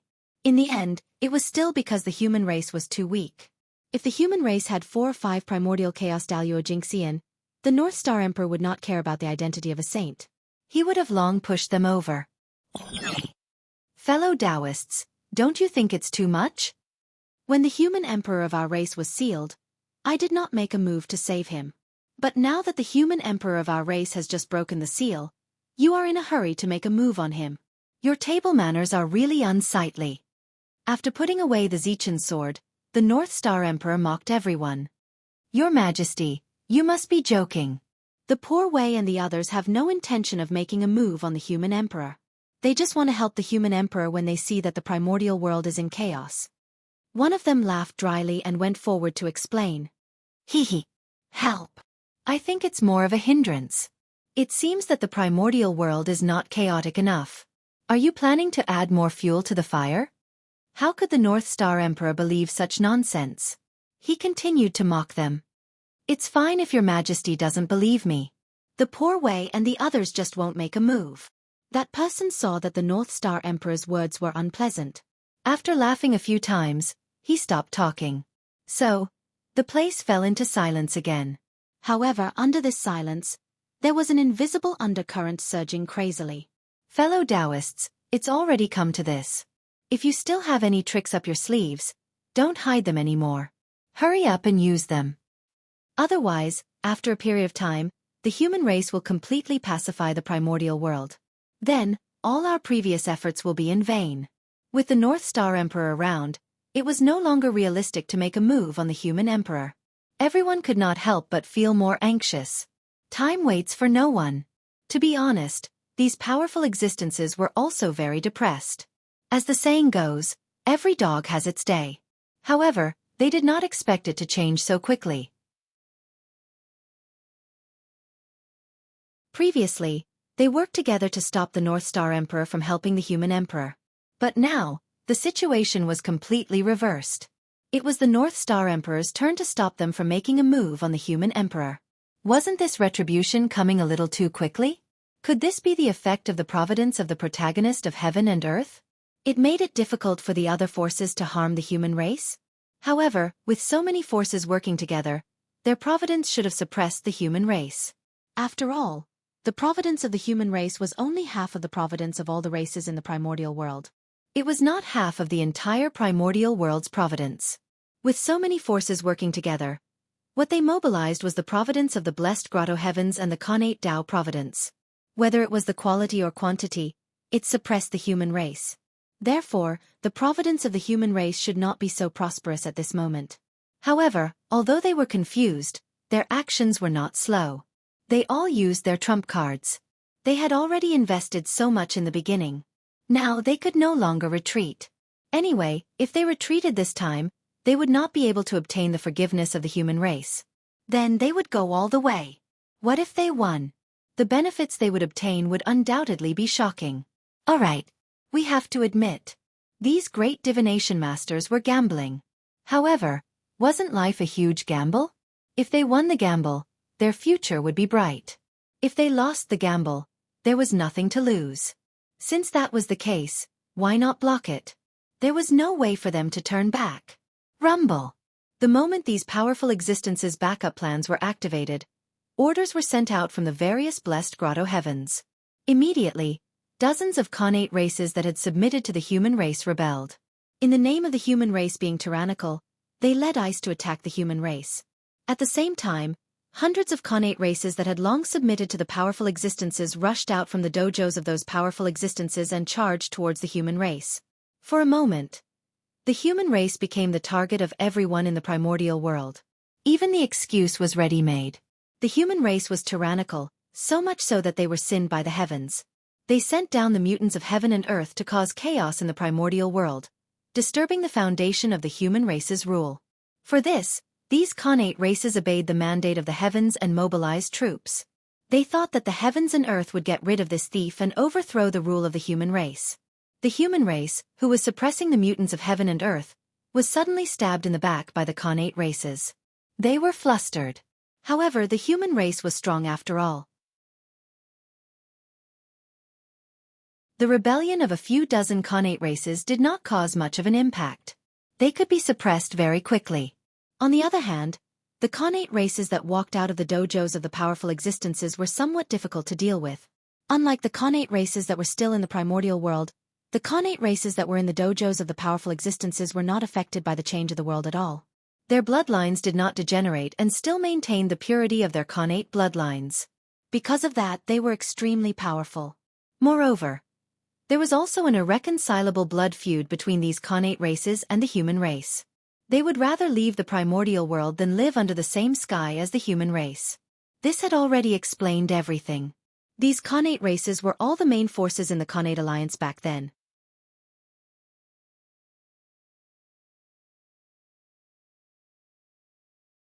Chapter 671. What was the Khanate Alliance? It was an alliance formed by all the Khanate races in the primordial world in order to fight against the human race. It was also the predecessor of the primordial world's 10,000 races. In the great war between heaven and earth, they had fought countless battles with the human race. Blood could be said to have dyed the primordial world red. Although the Khanate alliance had received Fushi's favor during the disaster of the beasts, most of the Khanate races had chosen to bury the hatchet with the human race. However, there were still a small number of Khanate races who did not let go of their hatred for the human race. Instead, they chose to draw a line with the human race. These Khanate races were the main war faction of the Khanate alliance. As the main war faction, they could be said to be the main force of the Khanate alliance against the human race. They were at the forefront of every battle. After countless battles, countless of their clansmen had died at the hands of the human race. These blood feuds had accumulated, causing them to form an irreconcilable enmity with the human race. Thus, how could they submit to the human race? Therefore, after the Khanate alliance collapsed, the other Khanate races joined the human race. These Khanate races who had a death grudge with the human race joined forces to deal with the Khanate beasts. From then on, they had a new name, the Khanate vestigial race. The race left behind from the Khanate era. Without a doubt, since these Khanate vestigial race dared to become enemies with the human race, their strength must be extremely powerful. Although they could not fight against Khanate beasts, they could still survive. Under the protection of each other, the Khanate vestigial race survived the tribulation of Khanate beasts with difficulty. But then, before they could take revenge on the human race, they suddenly realized that the human race was already a colossus that they could not shake. At that time, Fushi suppressed the primordial world. No one in the 10,000 races could contend against him. Helpless, these Khanate vestigial race temporarily gave up the idea of revenge and focused on developing to wait for the future. Unfortunately, although their strength increased quickly, the human race undoubtedly developed faster. As time passed, the gap between them and the human race did not decrease. Instead, it became bigger and bigger. Their hope of revenge was getting slimmer and slimmer. Then, the Khanate vestigial race had been waiting for heaven and earth isolation. After heaven and earth isolation, they could not stay in the primordial world any longer. Therefore, they sought refuge with a great divine ability. They hoped that one day, a peerless figure would be born in their race and completely destroy the human race. In the blink of an eye, the world had changed. In the blink of an eye, millions of years had passed. At this time, the pre-celestial descendants who were practicing in the Taoist field of the Great Medium suddenly received an order from the Taoist priests to go to the untainted land to attack the human tribe. It was this order that awakened the hatred in the hearts of the Xianxia vestigial races towards the human race. Almost without hesitation, they walked out of the Great Master's dojos and brazenly charged at the humans. Things were different now. In the past, they weren't a match for the human race, not because they weren't strong enough, but because the human race had the support of a great divine ability. But now, the situation had completely reversed. The human race had somehow angered the Celestial Sect of Wonders, causing the Celestial Sect of Wonders to turn around and support them against the human race. In this way, the human race would no longer have any advantages. How could they withstand their attacks? One must know that, in the primordial world, the will of the Celestial Sect of Wonders was the will of the heavenly Tao. Since the human race dared to make an enemy out of the Celestial Sect of Wonders, their fate was already sealed. They were bound to fail. The human race was finished. Just as the battle between the human race and the pre-celestial vestigial race was in full swing, in the depths of the void, where countless worlds and secret realms were located, an inexplicable change suddenly occurred. One after another, cracks in the void appeared, opening up a passage that led to the untainted land. You've been here for nearly 10 million years. It's time to let the untainted land know of your existence. So, go! Go to the untainted land and fight with the human race. Let the world know that the creatures I created may not be inferior to the Nuwa. In the dark, a dignified voice echoed between heaven and earth, breaking the silence of this place. Yes, Patriarch. Suddenly, a respectful voice came from the countless worlds and secret realms. Then, countless figures walked out of the unknown world. They were densely packed and innumerable. They crossed the void cracks and headed towards the untainted land. That was postnatal life forms. That's right. These creatures that walked out of the unknown world, although their forms were strange, the aura they exuded was compatible with the untainted land. In fact, it faintly resonated with the postnatal chi. Without a doubt, this was the aura that belonged to postnatal life forms. The countless creatures that walked out of the unknown world were all postnatal life forms. Variables. What a shocking change. As the only postnatal race in the untainted land, the human race could enjoy the postnatal luck alone. However, with the appearance of these races, the luck of the human race would definitely be affected. Although it wouldn't shake their foundation, it wouldn't be too good either. The human race was in trouble. Perhaps, these postnatal life forms wouldn't be very strong, but they were definitely disgusting enough. For the human race, once they started a war with these postnatal life forms, even if they won, they wouldn't get anything. At most, they would stabilize their postnatal luck. However, once they lost, the losses would undoubtedly be huge. A portion of the postnatal luck that originally belonged to the human race would definitely be given to those postnatal life forms. There was no benefit in winning, but if they lost, they would suffer great losses. How could these postnatal life forms not be disgusting? The sudden appearance of these postnatal life forms was the biggest backup plan left behind by the great magicians of the Celestial Sect of Wonders to deal with the human race. The prenatal vestigial race was just an appetizer. The postnatal life forms were the real trump card. As for the origin of these postnatal life forms, it was simple. They were nothing more than secretly created by the great magicians. Of course, the purpose of those great magicians creating these postnatal life forms was not to deal with the human race, but to seek merit and verify the path of Tao in exchange for an opportunity to take a step further. At that time, in the untainted land, Goddess Nuwa first created humans and achieved Tao. After that, Taoist Mingi created the Azura clan in the Blood Sea and obtained a large amount of merit, so he took a step further. It was when they saw this scene that those great magicians couldn't help but have the idea of creating a postnatal race. There was no loss in trying. What if they succeeded? Even if they didn't take a step further like Mingi, as long as they could gain something, it wouldn't be a loss. It could even be a gain. If they could obtain some merit, that would be even better. With such thoughts in mind, The great magicians hid in the dark for a period of time and created all kinds of postnatal lifeforms for the untainted land. As for why these postnatal lifeforms had never appeared in the untainted land for so many years, the answer was much simpler. It was nothing more than that the great magicians were afraid that after these postnatal lifeforms appeared, they would have a dispute with the shaman and demon race, which would implicate them. For this reason, they restrained these postnatal lifeforms in the many worlds in the depths of the void, allowing them to develop in a low-key manner. In this way, they didn't have to worry about them getting involved in the disputes of the untainted land, and it also saved them a lot of trouble. However, they didn't expect that the changes in the world were often unexpected.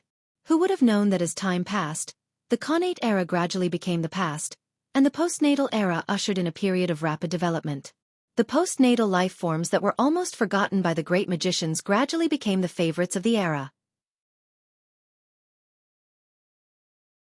At the same time, they also became the sharp weapons of the great magicians to deal with the human race. Rumble! The moment those postnatal life forms stepped into the untainted land, the long river of destiny in the mysterious and unknown space immediately sensed it. The long river of destiny that represented the human race suddenly began to shake violently, and there was a faint trend of splitting. It looked unusually frightening. The moment the destiny of the human race changed, the few existences that were closely related to the human race sensed it almost at the same time. What? Why is the destiny of the human race in turmoil? In the heavenly court, the North Star Emperor couldn't help but frown. Then, he subconsciously glanced at the untainted land. In just an instant, he understood what had happened. In an instant, the North Star Emperor's face darkened, and it became abnormally ugly. Disgusting. It was really too disgusting. If it were any other time, even if these postnatal lifeforms swarmed up, they wouldn't be enough to fight against the human race. They would be easily suppressed. But now, the human race was facing enemies from both sides. If they fought with these postnatal lifeforms again, they would seem a little inferior. The reason for this was not because these postnatal lifeforms were too strong, but because in the battle with the postnatal lifeforms, the human race could not lose a single battle, and they could not have a tug of war with them. Let's put it this way. If the human race could not completely kill these postnatal lifeforms before they could gain a foothold in the untainted land, then the human race would have already lost the battle with these postnatal lifeforms. And the longer the war lasted, the greater the losses of the human race. The reason was because once these postnatal lifeforms gained a foothold in the untainted land, a portion of the postnatal destiny would be separated from the human race's destiny and flow to these postnatal lifeforms. Moreover, this providence was not fixed. The greater the advantage of these postnatal lifeforms, the greater the destiny that would flow from the human race's destiny to them. The meaning of their existence was to drink the blood of the human race. Fellow Taoists, what a good method! I have underestimated you. However, if you want to overthrow the human race with just these postnatal lifeforms, you are thinking too much. Glancing coldly at everyone, the North Star Emperor said coldly. However, no one responded to his words. In this, the North Star Emperor was not surprised. Instead, he secretly thought of a countermeasure. The appearance of the postnatal lifeforms was indeed beyond his expectations, but this was not a big deal. The human race had a deep foundation. Even when the myriad races were at their peak, they were not afraid, let alone now. Although the human race's current situation was extremely dangerous, that was all on the surface. It was only because accidents happened one after another that the human race was caught off guard, resulting in the current situation. However, as long as they could survive the current period, all the turmoil would be quelled one by one. The human race was not as weak as they had imagined. The Seven Stars continent had not made a move yet, and the allies of the human race had not made a move either. It could be seen that the true foundation of the human race had not been activated yet. This Feng Zichen knew. The great divinities also knew. Therefore, in order to deal with the human race, the great divinities definitely had some backup plans. In the untainted land, only the demon race and the shaman race could pose a threat to the human race. As an ally of the human race, the shaman race would not attack the human race, so only the demon race could do so. With a thought, the North Star Emperor thought of the final trump card of the great divinities, the demon race. If the demon race took advantage of the chaos to attack, they could indeed threaten the human race. One had to know. After the battle between the shaman and the demon race, Although the demon race suffered a great loss and was almost completely wiped out, a portion of the demon race's strength was preserved.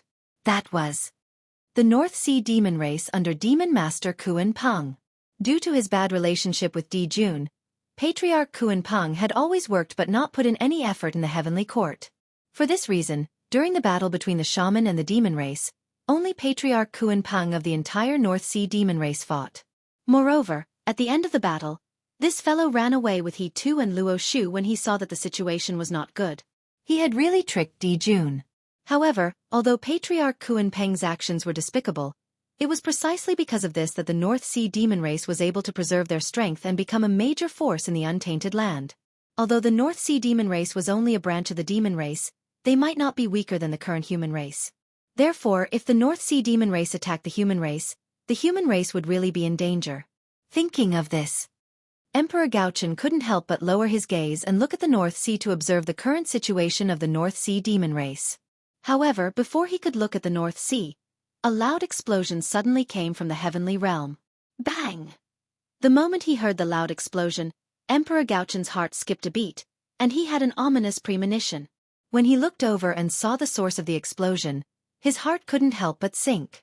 But the heavenly river had burst its banks. Someone had blasted a huge hole in the heavenly dike. The explosion just now was the sound of the heavenly dike breaking. What a bastard! Even though he knew that in order to deal with the human race, those powerful beings had no scruples, when Gaochen saw the scene of the heavenly river bursting its banks, he couldn't help but exclaim at their audacity. They really didn't care about anything. They even dared to have designs on the heavenly river. Didn't they know that once the water of the heavenly river fell into the human world, what kind of disaster would it bring to the human world? That monstrous negative karma. Weren't they afraid at all? Walala. Following the gap in the heavenly dike, the Ruo River flowed towards the untainted land. It was as if the Milky Way was falling from the ninth heaven. Its momentum was so great that it was completely unstoppable. It seemed that this scene had also happened when the heavenly realm was shattered. However, at that time, the untainted land was still in the Khanate era. The Khanate Qi was everywhere in the world, so there was no need to be afraid of polluting the Ruo River. P.S. What a mess. There's one more chapter. It's about 11:30. It should also be 4,000 words.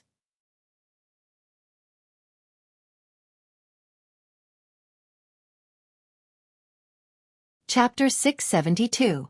However, the Eldritch world had completely fallen into the postnatal era. The world was filled with mortal qi. The weak water was heavenly water. It belonged to the Khanate realm. Once it was tainted by the postnatal qi, it would definitely become extremely heavy.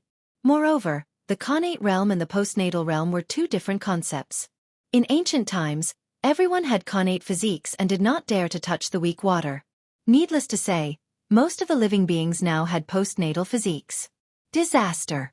It had suddenly descended upon them. For a moment. In the Eldritch world, the flood was surging. The weak water was Khanate water. In addition, it was illuminated by the starlight day and night. It had undergone a huge change and contained a huge amount of energy.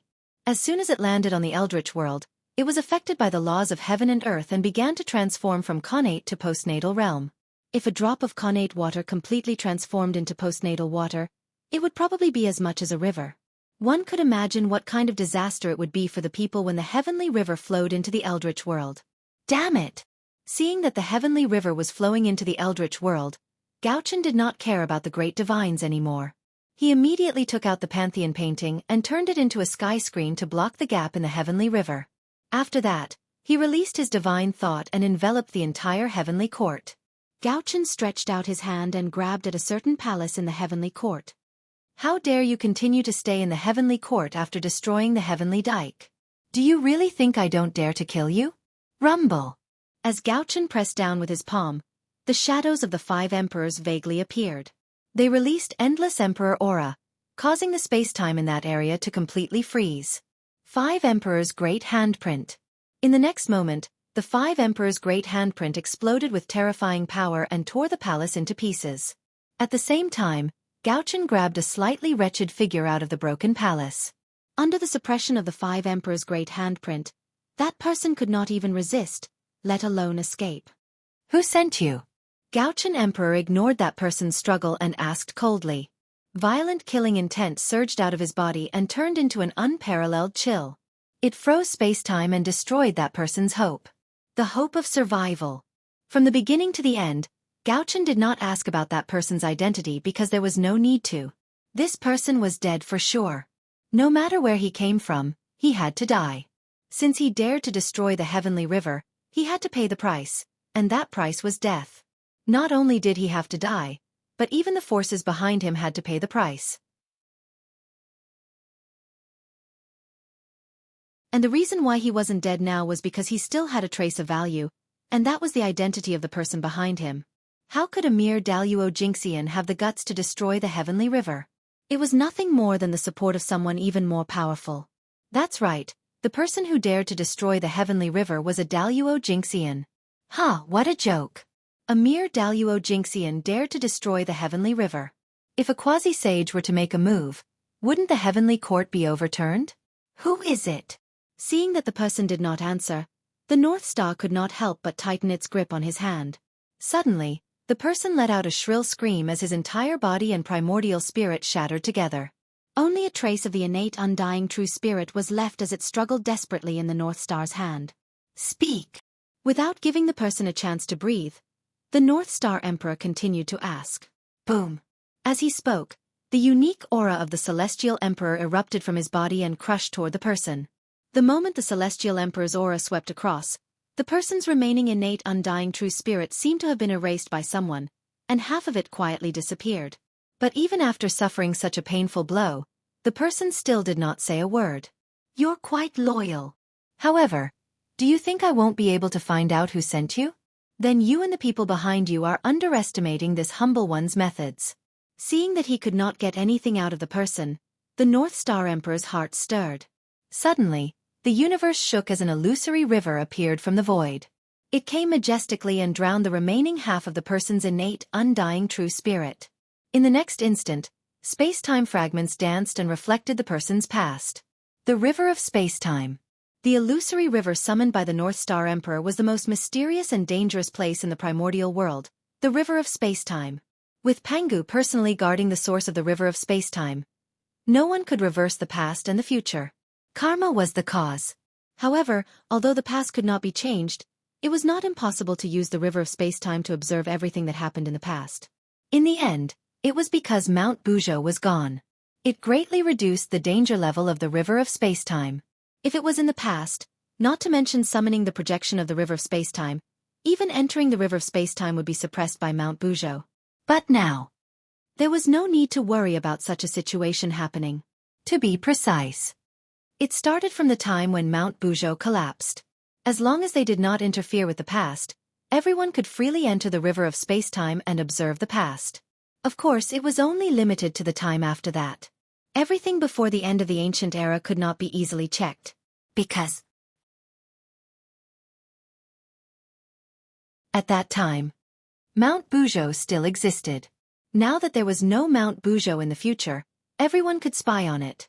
However, in the past, Mount Buzhou still existed. Therefore, anyone who dared to spy on that period of time had to be prepared to pay the price. In short, because of the absence of Mount Buzhou, the river of space-time was much safer now. With Primordial Chaos Dao Master's ability, he could already borrow some of the power of the river of space-time without suffering any backlash. What the North Star Emperor needed to do now was to use the river of space-time to reflect that person's past and find the identity of the person behind the scenes. In the primordial world, memories could be faked. True spirits could also be faked. But in the past, because of Pangu, it was impossible to fake it. Therefore, no matter how deeply the person behind the scenes hid or how many faces he changed, he could not escape the reflection of the river of space-time. Spying on that person's memories might not be able to find out the identity of the person behind the scenes. Because no one could guarantee that the person behind the scenes would show his true face. However, the river of space-time could lock onto the true identity of the person behind the scenes. Because the river of space-time recorded everything in the primordial world. As long as one's cultivation had not reached the realm of primordial chaos Daluo Jingxian, they would definitely leave traces in the river of space-time. Whether it was in the past, present, or future, as long as they left traces, It was enough for the North Star Emperor to lock onto the identity of the person behind the scenes. Rumble. The river of space-time was vast and mighty, reflecting that person's past one by one. Soon, the North Star Emperor locked onto his target. It was a strange scene. In the scene, the person who destroyed the heavenly river was talking to someone, but there was nothing in front of him. It wasn't that there was no one in front of him, but that the person who was talking to him was too powerful and had already cut off the past. Therefore, he couldn't see his figure in the past. Cut off the past? Not bad, but I don't believe that you've also cut off the present and the future. With a thought, the North Star Emperor froze the scene and used the void as a basis to push the river of space-time back to the future. Hiss. Is this what a Taoist master can do? Shaking the universe with a raise of his hand and playing with the river of space-time. How terrifying. At the side, the powerful beings who were monitoring the North Star Emperor were so shocked that they were speechless when they saw him playing with the river of space-time. Such means and such a realm were what they dreamed of. At this time, they didn't dare to disturb the North Star Emperor. That was because everyone could tell that the North Star Emperor was in a fit of anger. If they interfered with him now, would they really want to die? Moreover, the North Star Emperor was currently investigating the real culprit behind the Heavenly River's breach. If anyone interfered at this time, wouldn't it be equivalent to admitting that they were the culprit? The Heavenly River's breach caused a flood in the Eldritch world, and countless people suffered. The karma involved was no less than killing the human emperor. Who would be willing to take the blame? At this time, not to mention the North Star Emperor, even the powerful beings were cursing the mastermind in their hearts. Why did he touch the Heavenly River all of a sudden? Wasn't he looking for trouble? One had to know that the attack of the weak water was indiscriminate. Any existence in the Eldritch world would be affected. In other words, their subordinates were also within the attack range of the weak water. However, the only consolation was that the human race was the most powerful, so they were affected more than others. That could be considered a blessing in disguise. After finding out the identity of the mastermind from the future, the North Star Emperor didn't hold back. He directly used the future to deduce the mastermind's location. Die! After taking a few glances, the North Star Emperor realized that he didn't know who the mastermind was. He couldn't be bothered to pursue the mastermind's purpose. He directly took out the Xianxia's sword, broke through the void, and slashed at the mastermind. At the same time, in order to prevent the mastermind from escaping, he even mobilized the power of the North Star to forcefully seal the void where the mastermind was. Even so, the North Star Emperor felt that it wasn't safe. He then used the Buzhou Dao seal, a supreme space-time technique to assist the North Star in sealing the space-time. Swoosh! The Xianxia's sword slashed out, carrying the power of the innate sword Dao. It was like the incarnation of Dao, and it directly injured the mastermind who was caught off guard. Without a sound, the physical body of the person behind the scenes was turned into dust under the sword light. Bas! Just as the body of the mastermind was shattered, a clear light escaped from it and flew towards the distance. That clear light. It was the innate undying true spirit of the mastermind. Although he didn't know how he was exposed, he didn't have time to think about what was happening. It was more important for him to escape. However, before his innate undying true spirit could escape far, he saw a star shadow that emitted a terrifying heavenly aura. The unparalleled divine aura froze him on the spot. Then, before he could react, he saw the shadow of an immortal sacred mountain appear one after another. It emitted an aura that suppressed everything. Together with the previous star shadow, it completely sealed his escape route. Go! Above the heavenly court, after seeing that the mastermind was completely suppressed, Emperor Gaochen waved his hand and summoned the million sword illustration to bring him over. Do you really think that you can do whatever you want just because you're an immortal? If I don't make you pay the price today, where will the heavenly court's face be? Emperor Gaochen, who had been suppressing his anger, finally found a target to vent it on. He grabbed the innate indestructible true spirit of the mastermind and crushed it into pieces. However, that wasn't the end. Emperor Gaochen pointed at the heavenly court, and the golden dragon of luck formed by the heavenly court's providence immediately sensed it. It roared to the sky and swallowed the fragments of the mastermind's true spirit into its stomach. Today, I'll use the providence of the heavenly court to suppress your true spirit. You'll never be able to reincarnate. After doing all that, Emperor Gaochen's majestic voice resounded throughout the heavenly court. SSS. On the other side, the immortal sacred mountain who witnessed all that was happening was terrified by Emperor Gaochun's means. That immortal sacred mountain was completely done for. Although the immortal sacred mountain was an immortal, it didn't mean that they couldn't be suppressed. Gaochun used the providence of the heavenly court to suppress that person's true spirit and completely cut off all hope of resurrection. From then on, as long as the heavenly court wasn't destroyed, that immortal sacred mountain would never be able to regain his freedom. Such means. It was truly ruthless. It also shocked the immortal sacred mountain present. They truly felt the terror of a primordial chaos powerhouse. A powerhouse that wasn't inferior to them was completely suppressed in a few breaths' time. This simply smashed their pride into smithereens. The bloody truth told them that primordial chaos Daluo Jingxian was really not on the same level as them. The difference was extremely huge. Almost subconsciously, everyone unconsciously moved closer. It was as if only by doing so could they bring a sense of security. In fact, that was the case. If it weren't for the fact that they had more people, Gaochun would have killed them long ago. After suppressing the real culprit behind the scenes, Emperor Gaochun turned his gaze to Daluo Jingxian, who had destroyed the heavenly river. Humph. And you? Since the heavenly river has burst its banks because of you, then you should contribute to quelling the flood. With that, Emperor Gaochun flicked his finger and sent him into the primordial world. At the same time, he used the will of heaven as a knife and slashed down along the bloodline karma of Daluo Jingxian. In a trance, a sorrowful cry seemed to come from the long river of fate. Then, the innate imprint in the body of a certain innate race of the primordial world suddenly disappeared, and their bloodline began to degenerate. In the blink of an eye, they were completely reduced to mortals. They didn't show any magic power at all. Even Tai Jingxian was no exception. Moreover, shackles appeared in the unseen world, locking their cultivation door, preventing them from embarking on the path of cultivation in the future. Without a doubt, this was the clansman of Daluo Jingxian. Because of him, they had paid an unbearable price. P.S. I updated 12,000 words today. I didn't go back on my word. I beg for votes next month. As for whether I will update tomorrow, it will depend on today's results.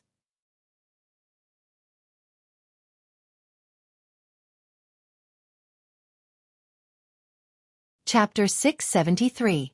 Those who bring disaster to the world deserve such an ending. After doing all this, the North Star Emperor's cold voice reverberated between heaven and earth. The murderous intent in his voice was so strong that it made everyone feel as if they were facing a mountain of corpses and a sea of blood. For a moment, the deities trembled. Even the great mediums felt a chill from the bottom of their hearts when they saw how ruthless the North Star Emperor was. What was the meaning of killing one to warn the rest? This was it. He was afraid that after this matter, anyone who wanted to offend the heavenly courts would have to think twice about it. Where's the Sky River Water Tribe? After dealing with the external enemies, the North Star Emperor had the time to deal with the traitor. However, one Daluo Jingxian was able to destroy the Sky Dike under the heavy guard of the heavenly court. It would be strange if there was no problem. There was no doubt that there was a traitor in the heavenly court. This was because without the help of a traitor, a mere Daluo Jingxian would not be able to destroy the Sky Dike. One had to know that the Sky River was an important place in the heavenly court. Not only was it guarded by the navy, but it was also enveloped by the Connate Formation. Furthermore, the heavenly river's water tribe lived within it. With 3 layers of security, someone could still destroy the Sky Dike under their nose. Could this be explained by negligence? The Sky River is here. Please forgive me, Your Majesty. As the Sky River's water surface shook, a middle-aged Taoist walked out from the bottom of the water and quickly came to the North Star Emperor. He apologized with a pale face. Sky River Taoist. The middle-aged Taoist who walked out from the bottom of the Sky River was called Sky River Taoist. He was a great cultivator whose strength had reached the level of Daluo Jingxian. He was not a living being born in the Sky River. Instead, he was a connate god fiend from the primitive water tribe. However, because he had joined the heavenly court earlier, Great Heaven wanted to show his sincerity. Of course, he also had the intention to buy bones with 1,000 gold taels. Hence, he specially gave him preferential treatment and granted him the position of the Lord of the Sky River. He also allowed his people to live in the Sky River with him. That was how the name Sky River Taoist came about. This was not his name before, but he changed it after coming to the Celestial River so that he could occupy the destiny of the Celestial River. The Sky River Taoist was the master of the Sky River. Now that the Sky River was in trouble, he could not escape responsibility. Furthermore, as a fellow Daluo Jingxian who controlled the innate formation that protected the Heavenly River, there was no reason that Sky River Taoist could not detect the arrival of the enemy. But he just didn't notice. That could only mean that there was something wrong with him. Moreover, even if there was nothing wrong with the Sky River Taoist, he would not be able to escape the crime of neglecting his duty. At the end of the day, someone had to take responsibility for the Heavenly River's breach.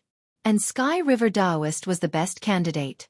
Sky River Taoist, as the ruler of the Sky River, you can't escape responsibility no matter what.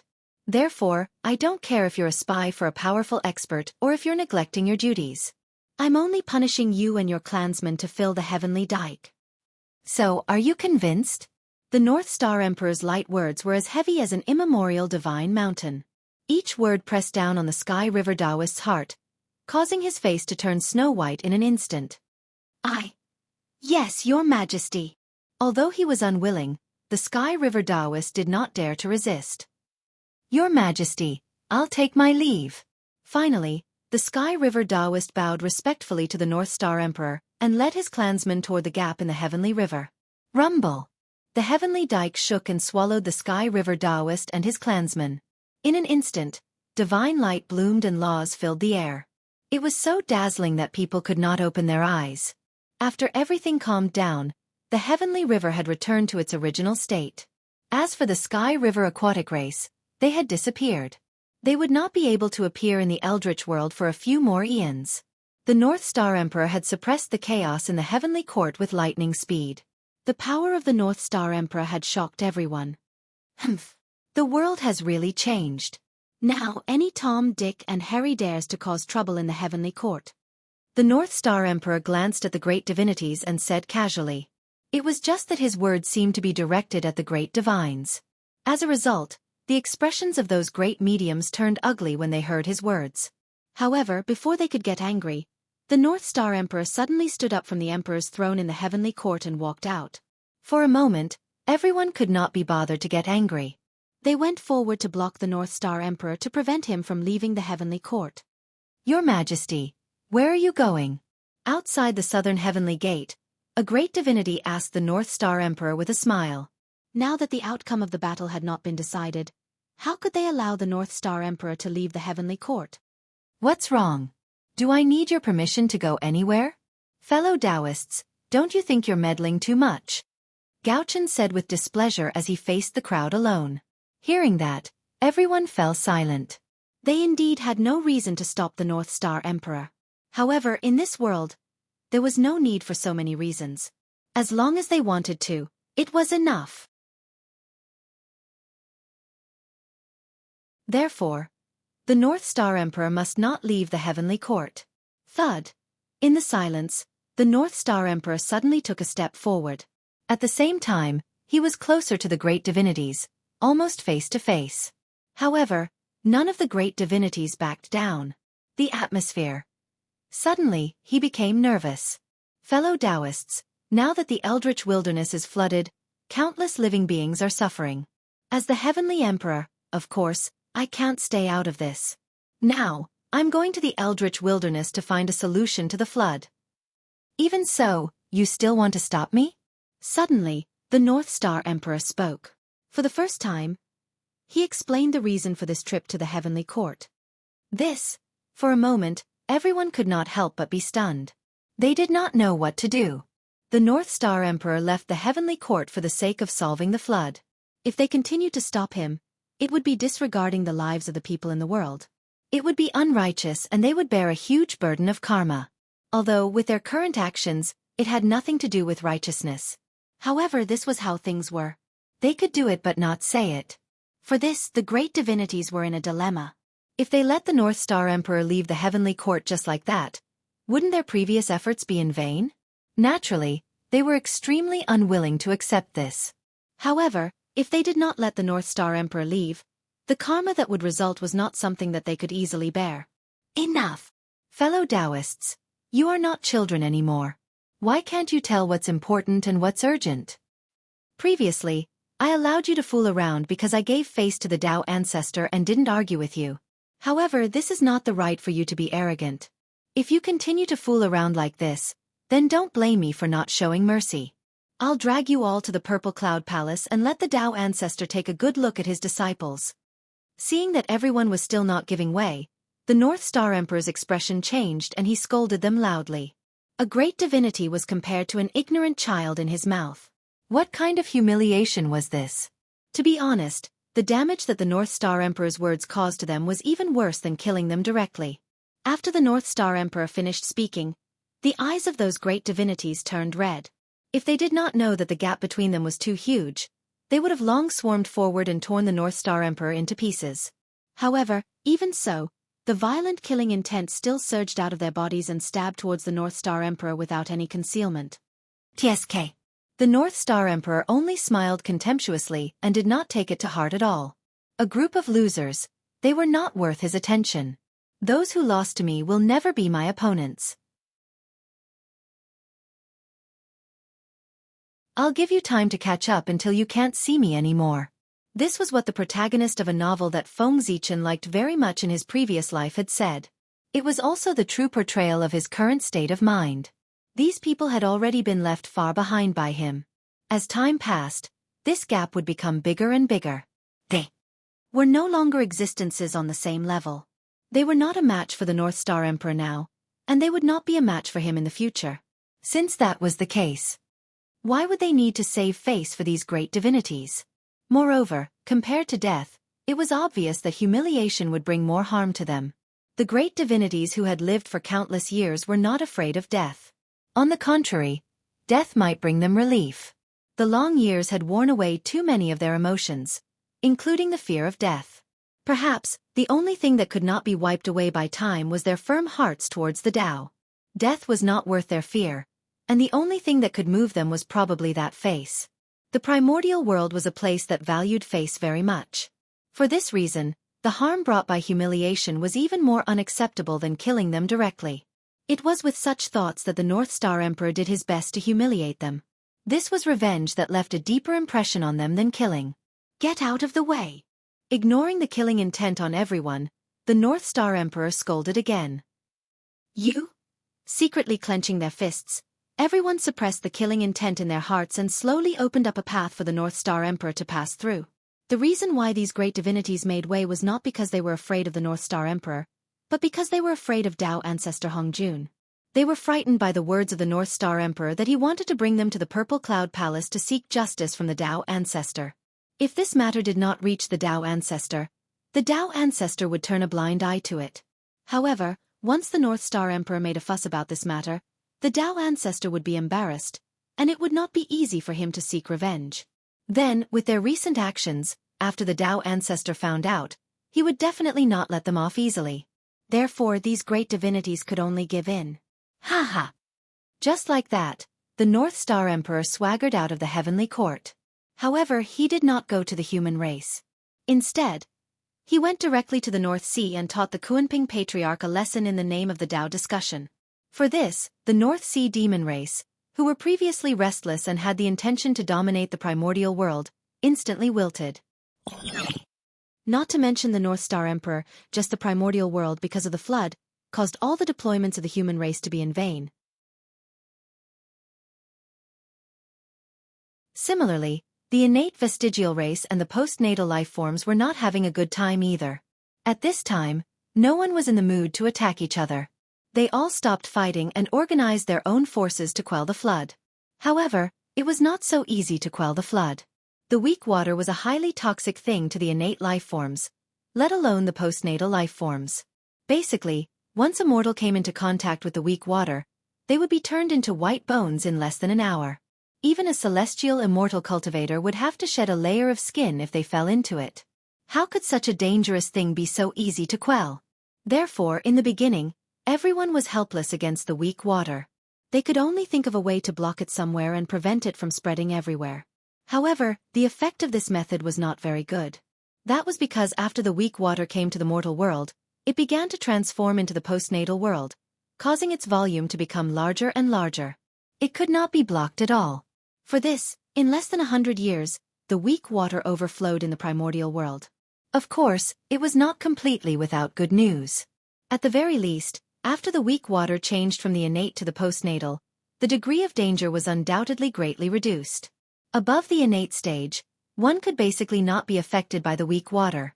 At this time in the human territory, as the weak water became more and more overflowing, Si Wenming could not help but feel that blocking it was not a solution at all.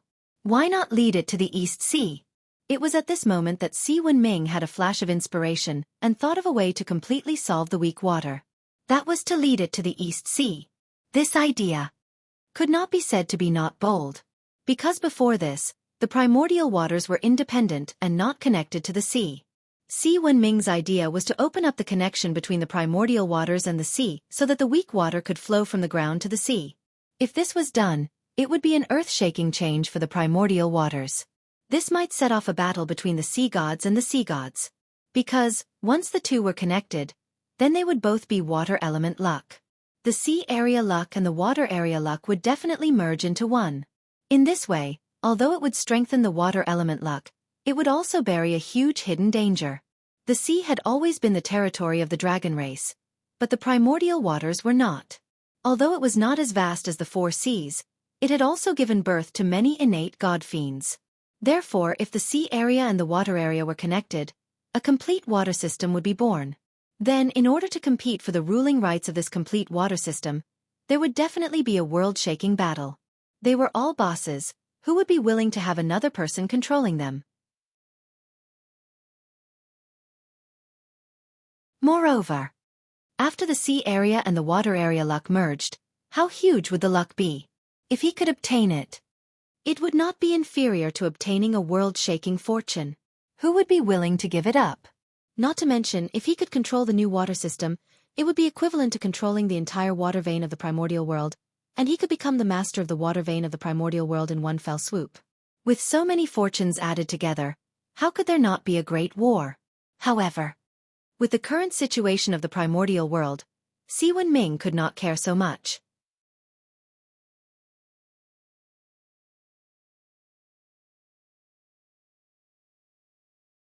Chapter 674. Opening the connection between the sea and the water would cause a civil war in the water veins. However, if the connection between them was not opened, all the living beings in the primordial world would be finished. For the sake of the common people, Si Wenming had no choice. After all, compared to the common people in the primordial world, Si Wenming would grit his teeth and do it even if he had to sacrifice the entire primordial world's water veins, let alone a civil war in the water veins. He could still tell which was more important between the two. Moreover, after the sea and the water veins were connected, the water veins in the primordial world would be considered complete, forming a complete water vein circulation. Without a doubt, once this was completed, it would definitely be of great benefit to the primordial world. This was an act of boundless merit. Since that was the case, why didn't Si Wenming do it? Moreover, the Dragon Clan was the most firm ally of the human race. If the Dragon Clan could control all the water veins in the primordial world, it would undoubtedly be a great thing for the human race. At that time, the human race could completely help the Dragon Clan. One could suppress the earth, and the other could suppress the water veins. Together, they could maintain the stability of the primordial world. Therefore, in summary, no matter from which perspective, opening the connection between the sea and the water veins would be of great benefit to the human race.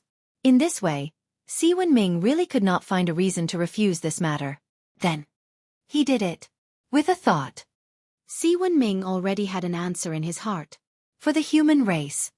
For all living beings in the primordial world. The passage between the sea and the water veins had to be opened, so that the weak water could be channeled into the sea to relieve the pressure on the primordial world. After making up his mind, Si Wenming did not hesitate at all. He directly took out the topographic map of the primordial world from the human race's treasure vault, intending to find the most perfect flood passage. However, at the moment when he was ready, a difficult problem suddenly stumped him. That was, he did not have the ability to shake the earth veins. One had to know that if he wanted to open the connection between the water veins and the sea, he had to open a passage between the two. And this, he had to dig deep into the mountains and change the river channels. If it was in the past, Moving mountains and filling the sea was naturally extremely simple for an existence at Si Wenming's level. But now, with the establishment of the Heavenly Palace, the power of the primordial world's earth veins had been condensed into one and became extremely difficult to shake. This also made it very difficult for external forces to destroy the existing terrain of the Eldritch world. Therefore, not to mention moving mountains and filling seas, it was difficult to even destroy them. However, if they couldn't move the mountain, it was almost impossible to open up the passage. This was troublesome. For a moment, Si Wenming fell into a dilemma. If they couldn't open up a mountain, then the manpower and material resources needed to open up the passage between the sea areas would be far more than they could imagine. Even if the entire human race was mobilized, it would still take tens of thousands of years. However, how could the current untainted land wait for tens of thousands of years? If that was the case, the entire untainted land would be ruined by the Ruo water before the passage between the ocean regions could be opened. Therefore, the matter of opening up the passageway could not be delayed. However, if that was the case, the problem would return to the original point. How was he going to shake the earth veins? Is there something calling me? Just as Si Wenming was in a dilemma, an unfamiliar will suddenly came from afar. It was calling out to him from afar, as if it was guiding him to a certain place. What is this? From that call, not only did Si Wenming not feel the slightest bit of malice, on the contrary, he seemed to feel some kindness from it. Moreover, as if he was blessed with good fortune, he had a feeling that this was his opportunity. The treasure that called out to him had the ability to solve his problem. Whim. Almost subconsciously, Si Wenming understood the origin of his abnormality. The whim of a cultivator. This was a hint from the heavenly Tao to him that his opportunity had arrived. When he thought of the problem he was facing at this time, how could Si Wenming not understand what his opportunity was? It was definitely a treasure that could help him open up the passage. After understanding this, Si Wenming did not hesitate at all. He directly followed the guidance of the call in his heart and rushed to the unknown place. Every time a great calamity occurred in the world would spontaneously produce a magic treasure that could restrain the calamity to help the common people survive the great calamity. However, the divine object concealed itself. Although the world had produced a treasure that could deal with the calamity, whether the treasure could be found depended on the fortune of all living beings. What was a glimmer of life? This was it. The heavenly Tao was incomplete. Therefore, it left a glimmer of life for all living beings. In other words, although the heavenly Tao left a glimmer of life for all living beings, it was only a glimmer. How difficult would it be to capture him? Fortunately, Si Wenming was not fighting alone. Behind him was the entire human race. Therefore, under Feng Zichen's plan, Si Wenming successfully caught the glimmer of life left by the world for all living beings and formed a connection with the treasure that the world had produced to survive the calamity. In this world, there was no love for no reason, nor was there a good thing that fell from the sky. If it were not for Feng Zichen's plan in the dark, how could such a coincidental thing happen? Si Wenming just lacked something here, and the world on the other side sent it to him? It was Feng Zichen who silently carried everything in the dark in exchange for the bright future of the human race. Following the guidance of the call in his heart, Si Wenming hurriedly ran for several months on the primitive land before arriving at his destination. A canyon with stagnant earth qi. What dense earth vein qi! If it weren't for the protection of the human Tao Emperor's seal, I probably would have been crushed to pieces by the earth vein qi that permeates the canyon as soon as I entered. Looking at the earth vein qi that was almost solid around him, Si Wenming sighed emotionally. Right above his head, the human Tao Emperor's seal floated quietly, shining with dazzling light.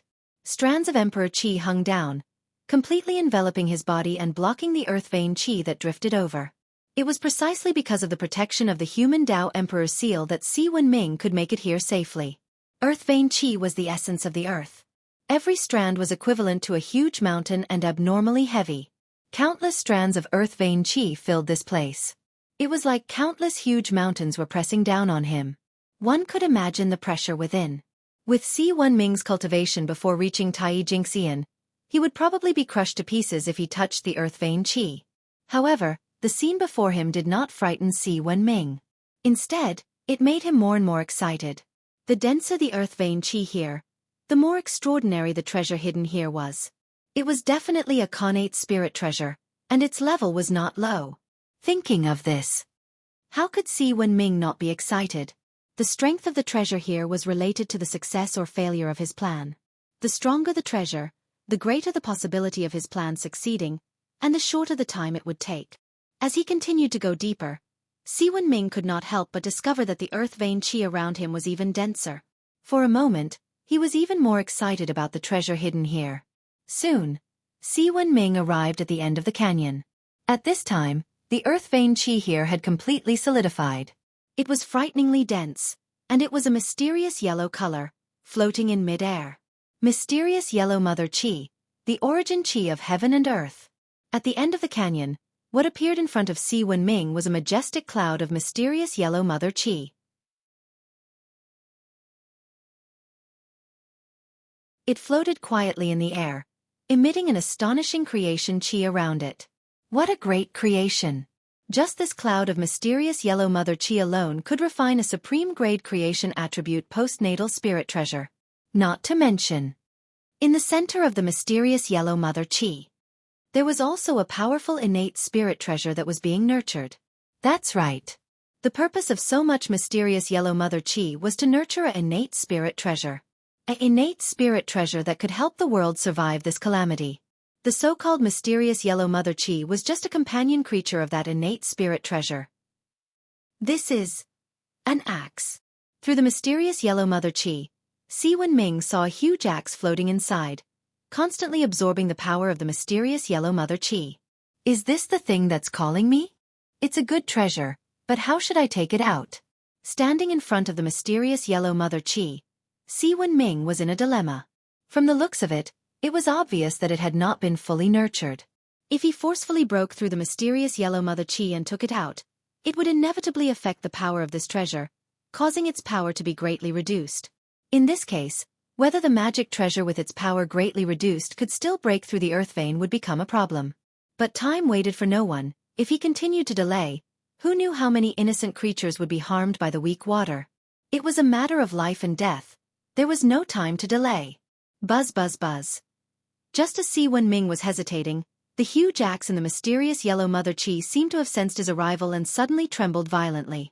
Then, a huge suction force was emitted from the axe, and in the blink of an eye, the mysterious yellow mother qi that enveloped him was completely absorbed. Boom!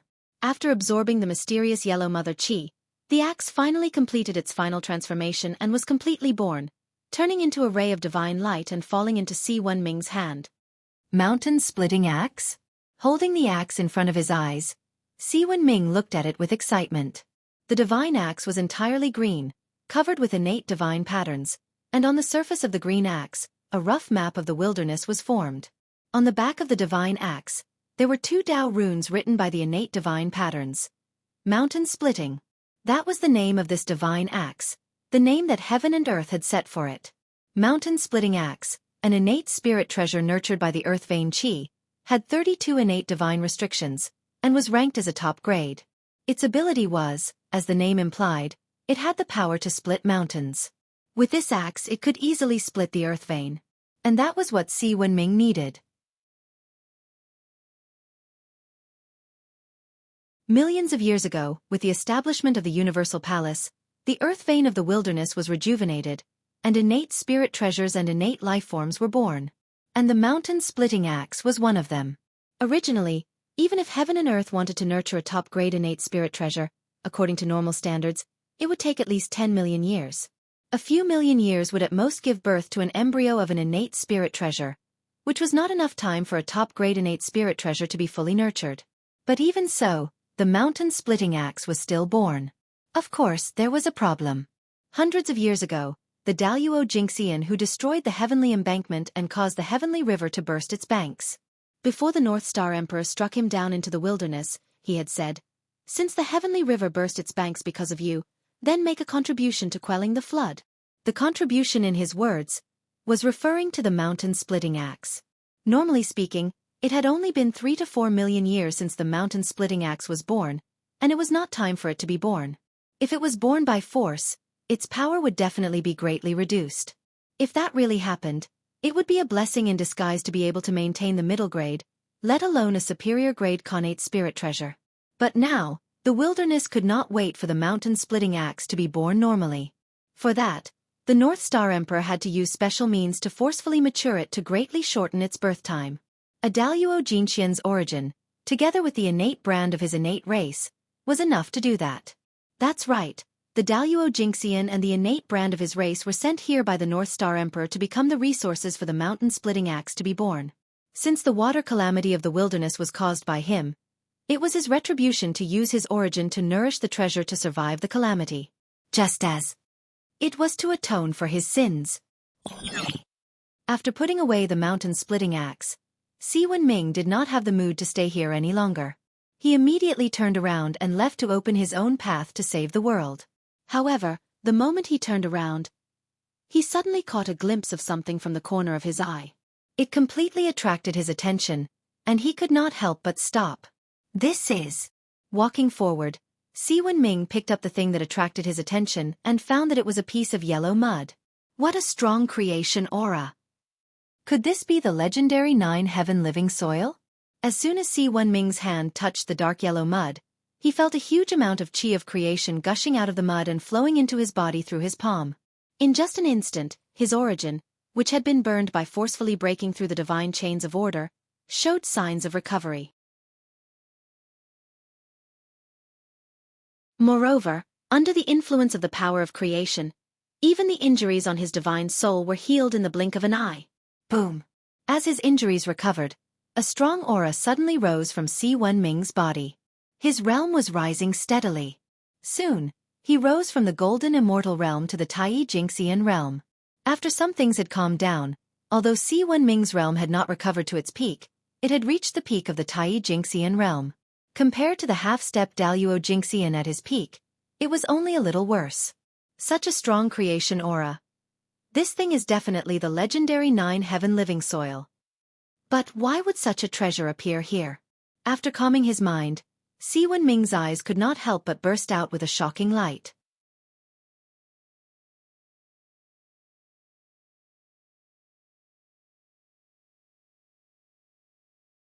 Chapter 675. The 9-heaven living soil. It was also known as the innate earth essence. It was a supreme treasure nurtured by the innate earth elemental Tao and the Tao of creation. At the same time, it was also a supreme treasure of extraordinary significance to the human race. The human race was created by Nuwa gathering the triple light sacred water, supplemented by her own blood essence, and fusing it with the 9-heaven living soil. From this one could see the significance of the 9-heaven living soil to the human race. This was one of the origins of the human race. Now, this legendary treasure had appeared in front of Si Wenming. How could he not be excited? However, after the excitement, he could not help but feel a little puzzled. Why would such a legendary treasure appear here? Didn't it mean? After Nuwa created humans, the 9-heaven living soil had disappeared from the primordial world? Then, why would it appear here, and such a large lump at that? Si Wenming had to be cautious. There were too many experts in the primordial world, and they were too good at scheming. It could be said that they had to take 3 steps before taking 1 step. A casual action would be filled with countless deep meanings, and it could be related to the huge layout of the future. If one was not careful, there was the risk of falling into the schemes of others, causing all one's efforts to be made for others. For this reason, if he could not figure out the origin of the 9-heaven living soil in front of him, then no matter how precious it was, Si Wenming would not take it away. He could not drag the entire human race into the schemes of the person behind the scenes just because of a moment of greed. Losing the big for a small gain. Si Wenming still could not do it. This item is not the 9-heaven living soil, but its function is similar to the 9-heaven living soil. It is a treasure that I specially prepared for you to help you manage the flood of the primordial world. So, you can take this treasure without worry. You don't have to worry about the schemes behind you. Just as Si Wenming was hesitating, the ethereal voice of the North Star Emperor suddenly sounded in his ears, dispelling all his doubts. Is this item the work of your majesty? If that's the case, then I'm relieved. After bowing respectfully to the void, Si Wenming turned around and left. He didn't ask why the North Star was here, nor did he ask why the North Star knew about his plan. The primordial chaos Daluo Jinxian was a realm far beyond his imagination. Every move of such a being was not something he should be able to figure out. At the very least not now. Si Wenming. I've given you everything that should be given to you. After that, whether you can successfully pass this tribulation and become the 9th great emperor of the human clan will depend on your own abilities. After Si Wenming's figure was far away, the North Star Emperor's mutter-like voice faintly sounded and reverberated in the void. The treasure in Si Wenming's hand was obviously not the 9 heavens life soil. Even if such a treasure had appeared, it shouldn't have appeared here. According to what Gao Chen knew, ever since the creation of the world, only 2 pieces of 9 heavens life soil had been born in the primitive world. One was used by Nuwa to create a human, and the other was in the hands of Zhan Yuanzi. Perhaps there was a 3rd piece, but North Star Emperor didn't know about it. As an innate earth elemental supreme treasure, the 9 heavens life soil had unimaginable power. Just 1 grain of it could turn into a continent when it fell into water. Such a treasure. It was truly a supreme treasure to control the flood. However, although the supreme treasure was good, it wasn't in the hands of the human clan. Of course, North Star Emperor could still get the 9 heavens life soil if he was willing to be shameless and ask for it from Zhan Yuanzi. However, if that was the case, the human clan would definitely owe Zhan Yuanzi a huge karma. This was not in line with North Star Emperor's original intention. At this point, unless it was absolutely necessary, North Star Emperor didn't want the human clan to continue to have any relationship with the Great Divines. That would be too troublesome. The Great Divines weren't easy to get along with. If he received a little favor today, he didn't know how much he would have to pay in the future. Therefore, North Star Emperor didn't plan to ask Zhan Yuanzi for the 9 heavens life soil. However, without the 9 heavens life soil, it would be difficult to control the flood. However, this wasn't a problem for North Star Emperor. This was because he had a treasure that wasn't inferior to the 9 heavens life soil. It could replace the 9 heavens life soil. The treasure in his hands that wasn't inferior to the 9 heavens life soil was the flesh and blood of the great divines, as well as the innate origin. Due to the heavenly river's breach, North Star Emperor was enraged. He quickly found the person behind the scenes and killed him. The person behind the scenes was a great divines with the strength of a half-step primordial chaos realm. In the heavenly court, although North Star Emperor crushed the innate undying true spirit of the person behind the scenes, his flesh and blood, as well as his innate origin, were left behind by North Star Emperor. What kind of existence was the half-step primordial chaos Daluo Xianxia? If a drop of his blood were to fall on the eldritch world, it would probably turn into a vast river. If a piece of his flesh were to fall on the eldritch world, it would immediately turn into a divine mountain. If his flesh and blood were to be completely released, it could easily evolve into a top-notch great thousand world or a supreme-grade innate spiritual treasure.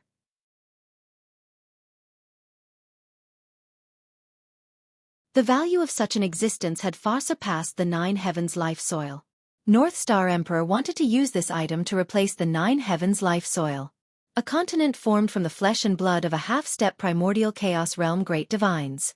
Even if Ruoshui was 10 times or 100 times stronger, she wouldn't be able to move it at all. This effect. It was even better than the 9 heavens life soil. Since he had the flesh and blood of a great divines, why would he need to look for the 9 heavens life soil? There was no need at all. The living soil of 9 heaven in Si Wenming's hand was refined by Emperor Gaochen using the flesh and blood origin of the half-step primordial chaos expert.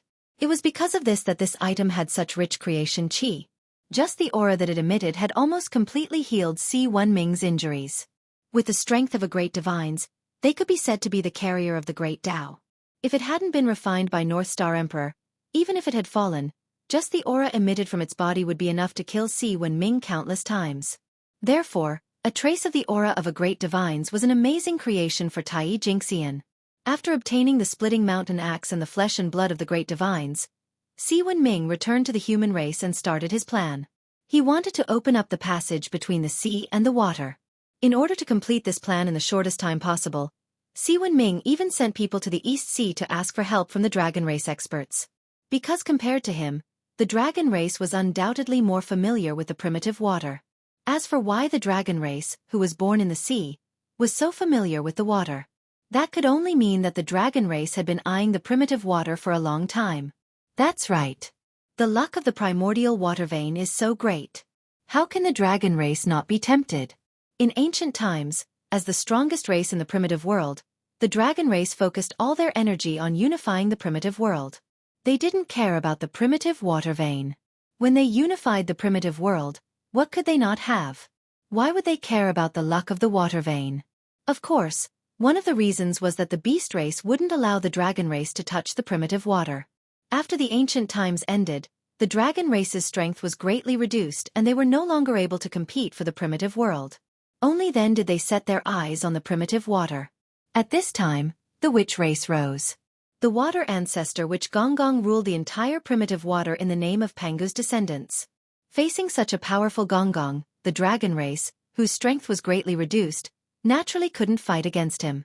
Therefore, without a doubt, the dragon race's hope of touching the primitive water was shattered. After the end of the Antiquity Age, the innate gods born in the primitive waters had become another obstacle for the dragon race to invade the primitive waters. Originally, the dragon race was looking for an opportunity to destroy the connate god fiends in the primitive water in one fell swoop to unify the primitive water. However, before they could find an opportunity, the human race had already come over to invite them to plot the primitive water together. Wasn't this exactly what the dragon race wanted? In that case, how could they not agree? Naturally, they happily ran over to help the human race. Moreover, according to the human race, the passage between the sea and the water was to eliminate the disaster of the weak water in the primitive world so that they could save the people from suffering. This move was meant to save all living beings. Once it was done, there would definitely be merit descending. It was a matter of great merit. For this, not to mention that the human race and the dragon race were allies, even if they weren't, the dragon race had to come over to help when the human race invited them. After all, no one would complain about having too much merit. Rumble! Just as Si Wenming decided to open up the passage between the sea and the water, in the River of Fate, the destiny that represented the primitive water seemed to have encountered a fatal crisis and suddenly shook violently. For a moment, all the living beings related to the primitive water sensed it. Damn it! Why is the destiny of the water suddenly shaking? Also, why do I have a bad feeling? It's as if a great calamity is coming. In the Huai River, the Wuxia clan, who was in seclusion, suddenly had a feeling that a great calamity was coming. Caught off guard, she woke up from her enlightenment. The warning in her heart for no reason made the Wuxia clan vigilant. She began to silently analyze the source of the crisis. Could it be that the dragon race is attacking? However, after thinking about it for a long time, he only suspected the dragon clan. The sudden abnormal fluctuation of the destiny of the primitive water, as well as the inexplicable fear in her heart, all indicated that a great calamity related to the water was about to erupt. However, throughout the history of the water, the only one who could be called an enemy was the dragon race. As one of the few mighty figures in the primitive water, the Wuxia clan naturally knew that the dragon race had been spying on the water for a long time. The reason why they had not made a move until now was that they had not found the right opportunity. Since that was the case, the calamity of the water was very likely to come from the dragon race. Perhaps, the countless years of waiting had made the dragon race tired of it. They had decided to send troops to attack the water recently. It was because they sensed the danger that the destiny of the water was turbulent to warn them. Thinking of this, the Wuxia clan felt that it was very reasonable and could not help but believe it.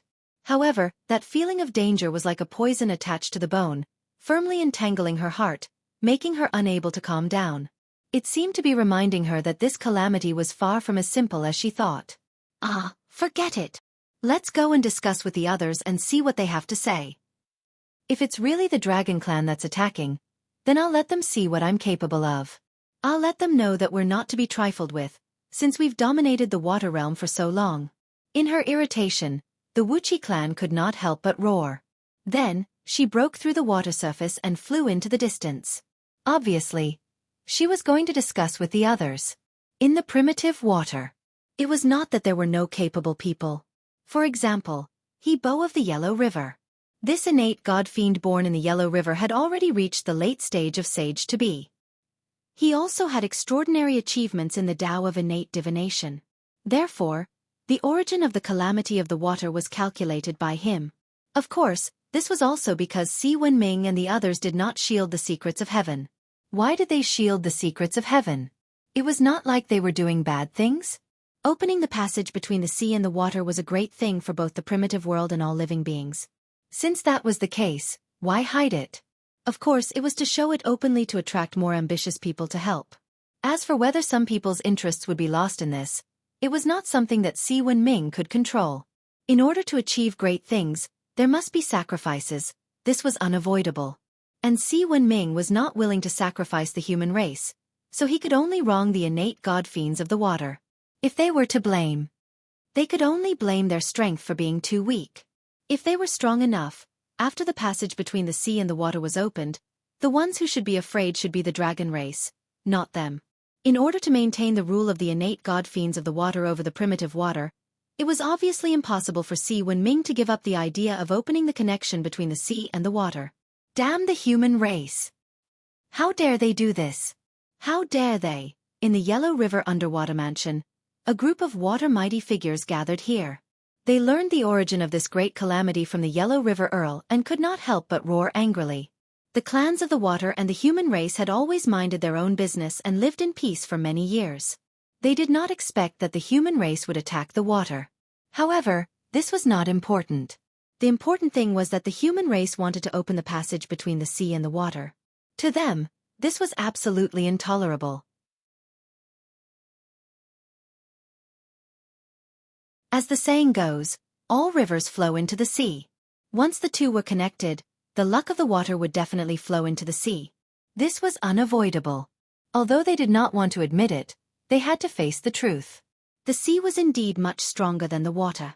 Perhaps, when Gong Gong was in charge of the primitive water, the power of the water was stronger than the sea. But in their hands it was not. To be more precise, it was incomparable. They were far from being a match for the dragon race. The reason why the water had been able to block the invasion of the dragon race over the years was that the water had the home advantage. You're tuning in to the Wisdom Diary YouTube channel. Don't forget to subscribe and join us on this journey to catch the most captivating stories.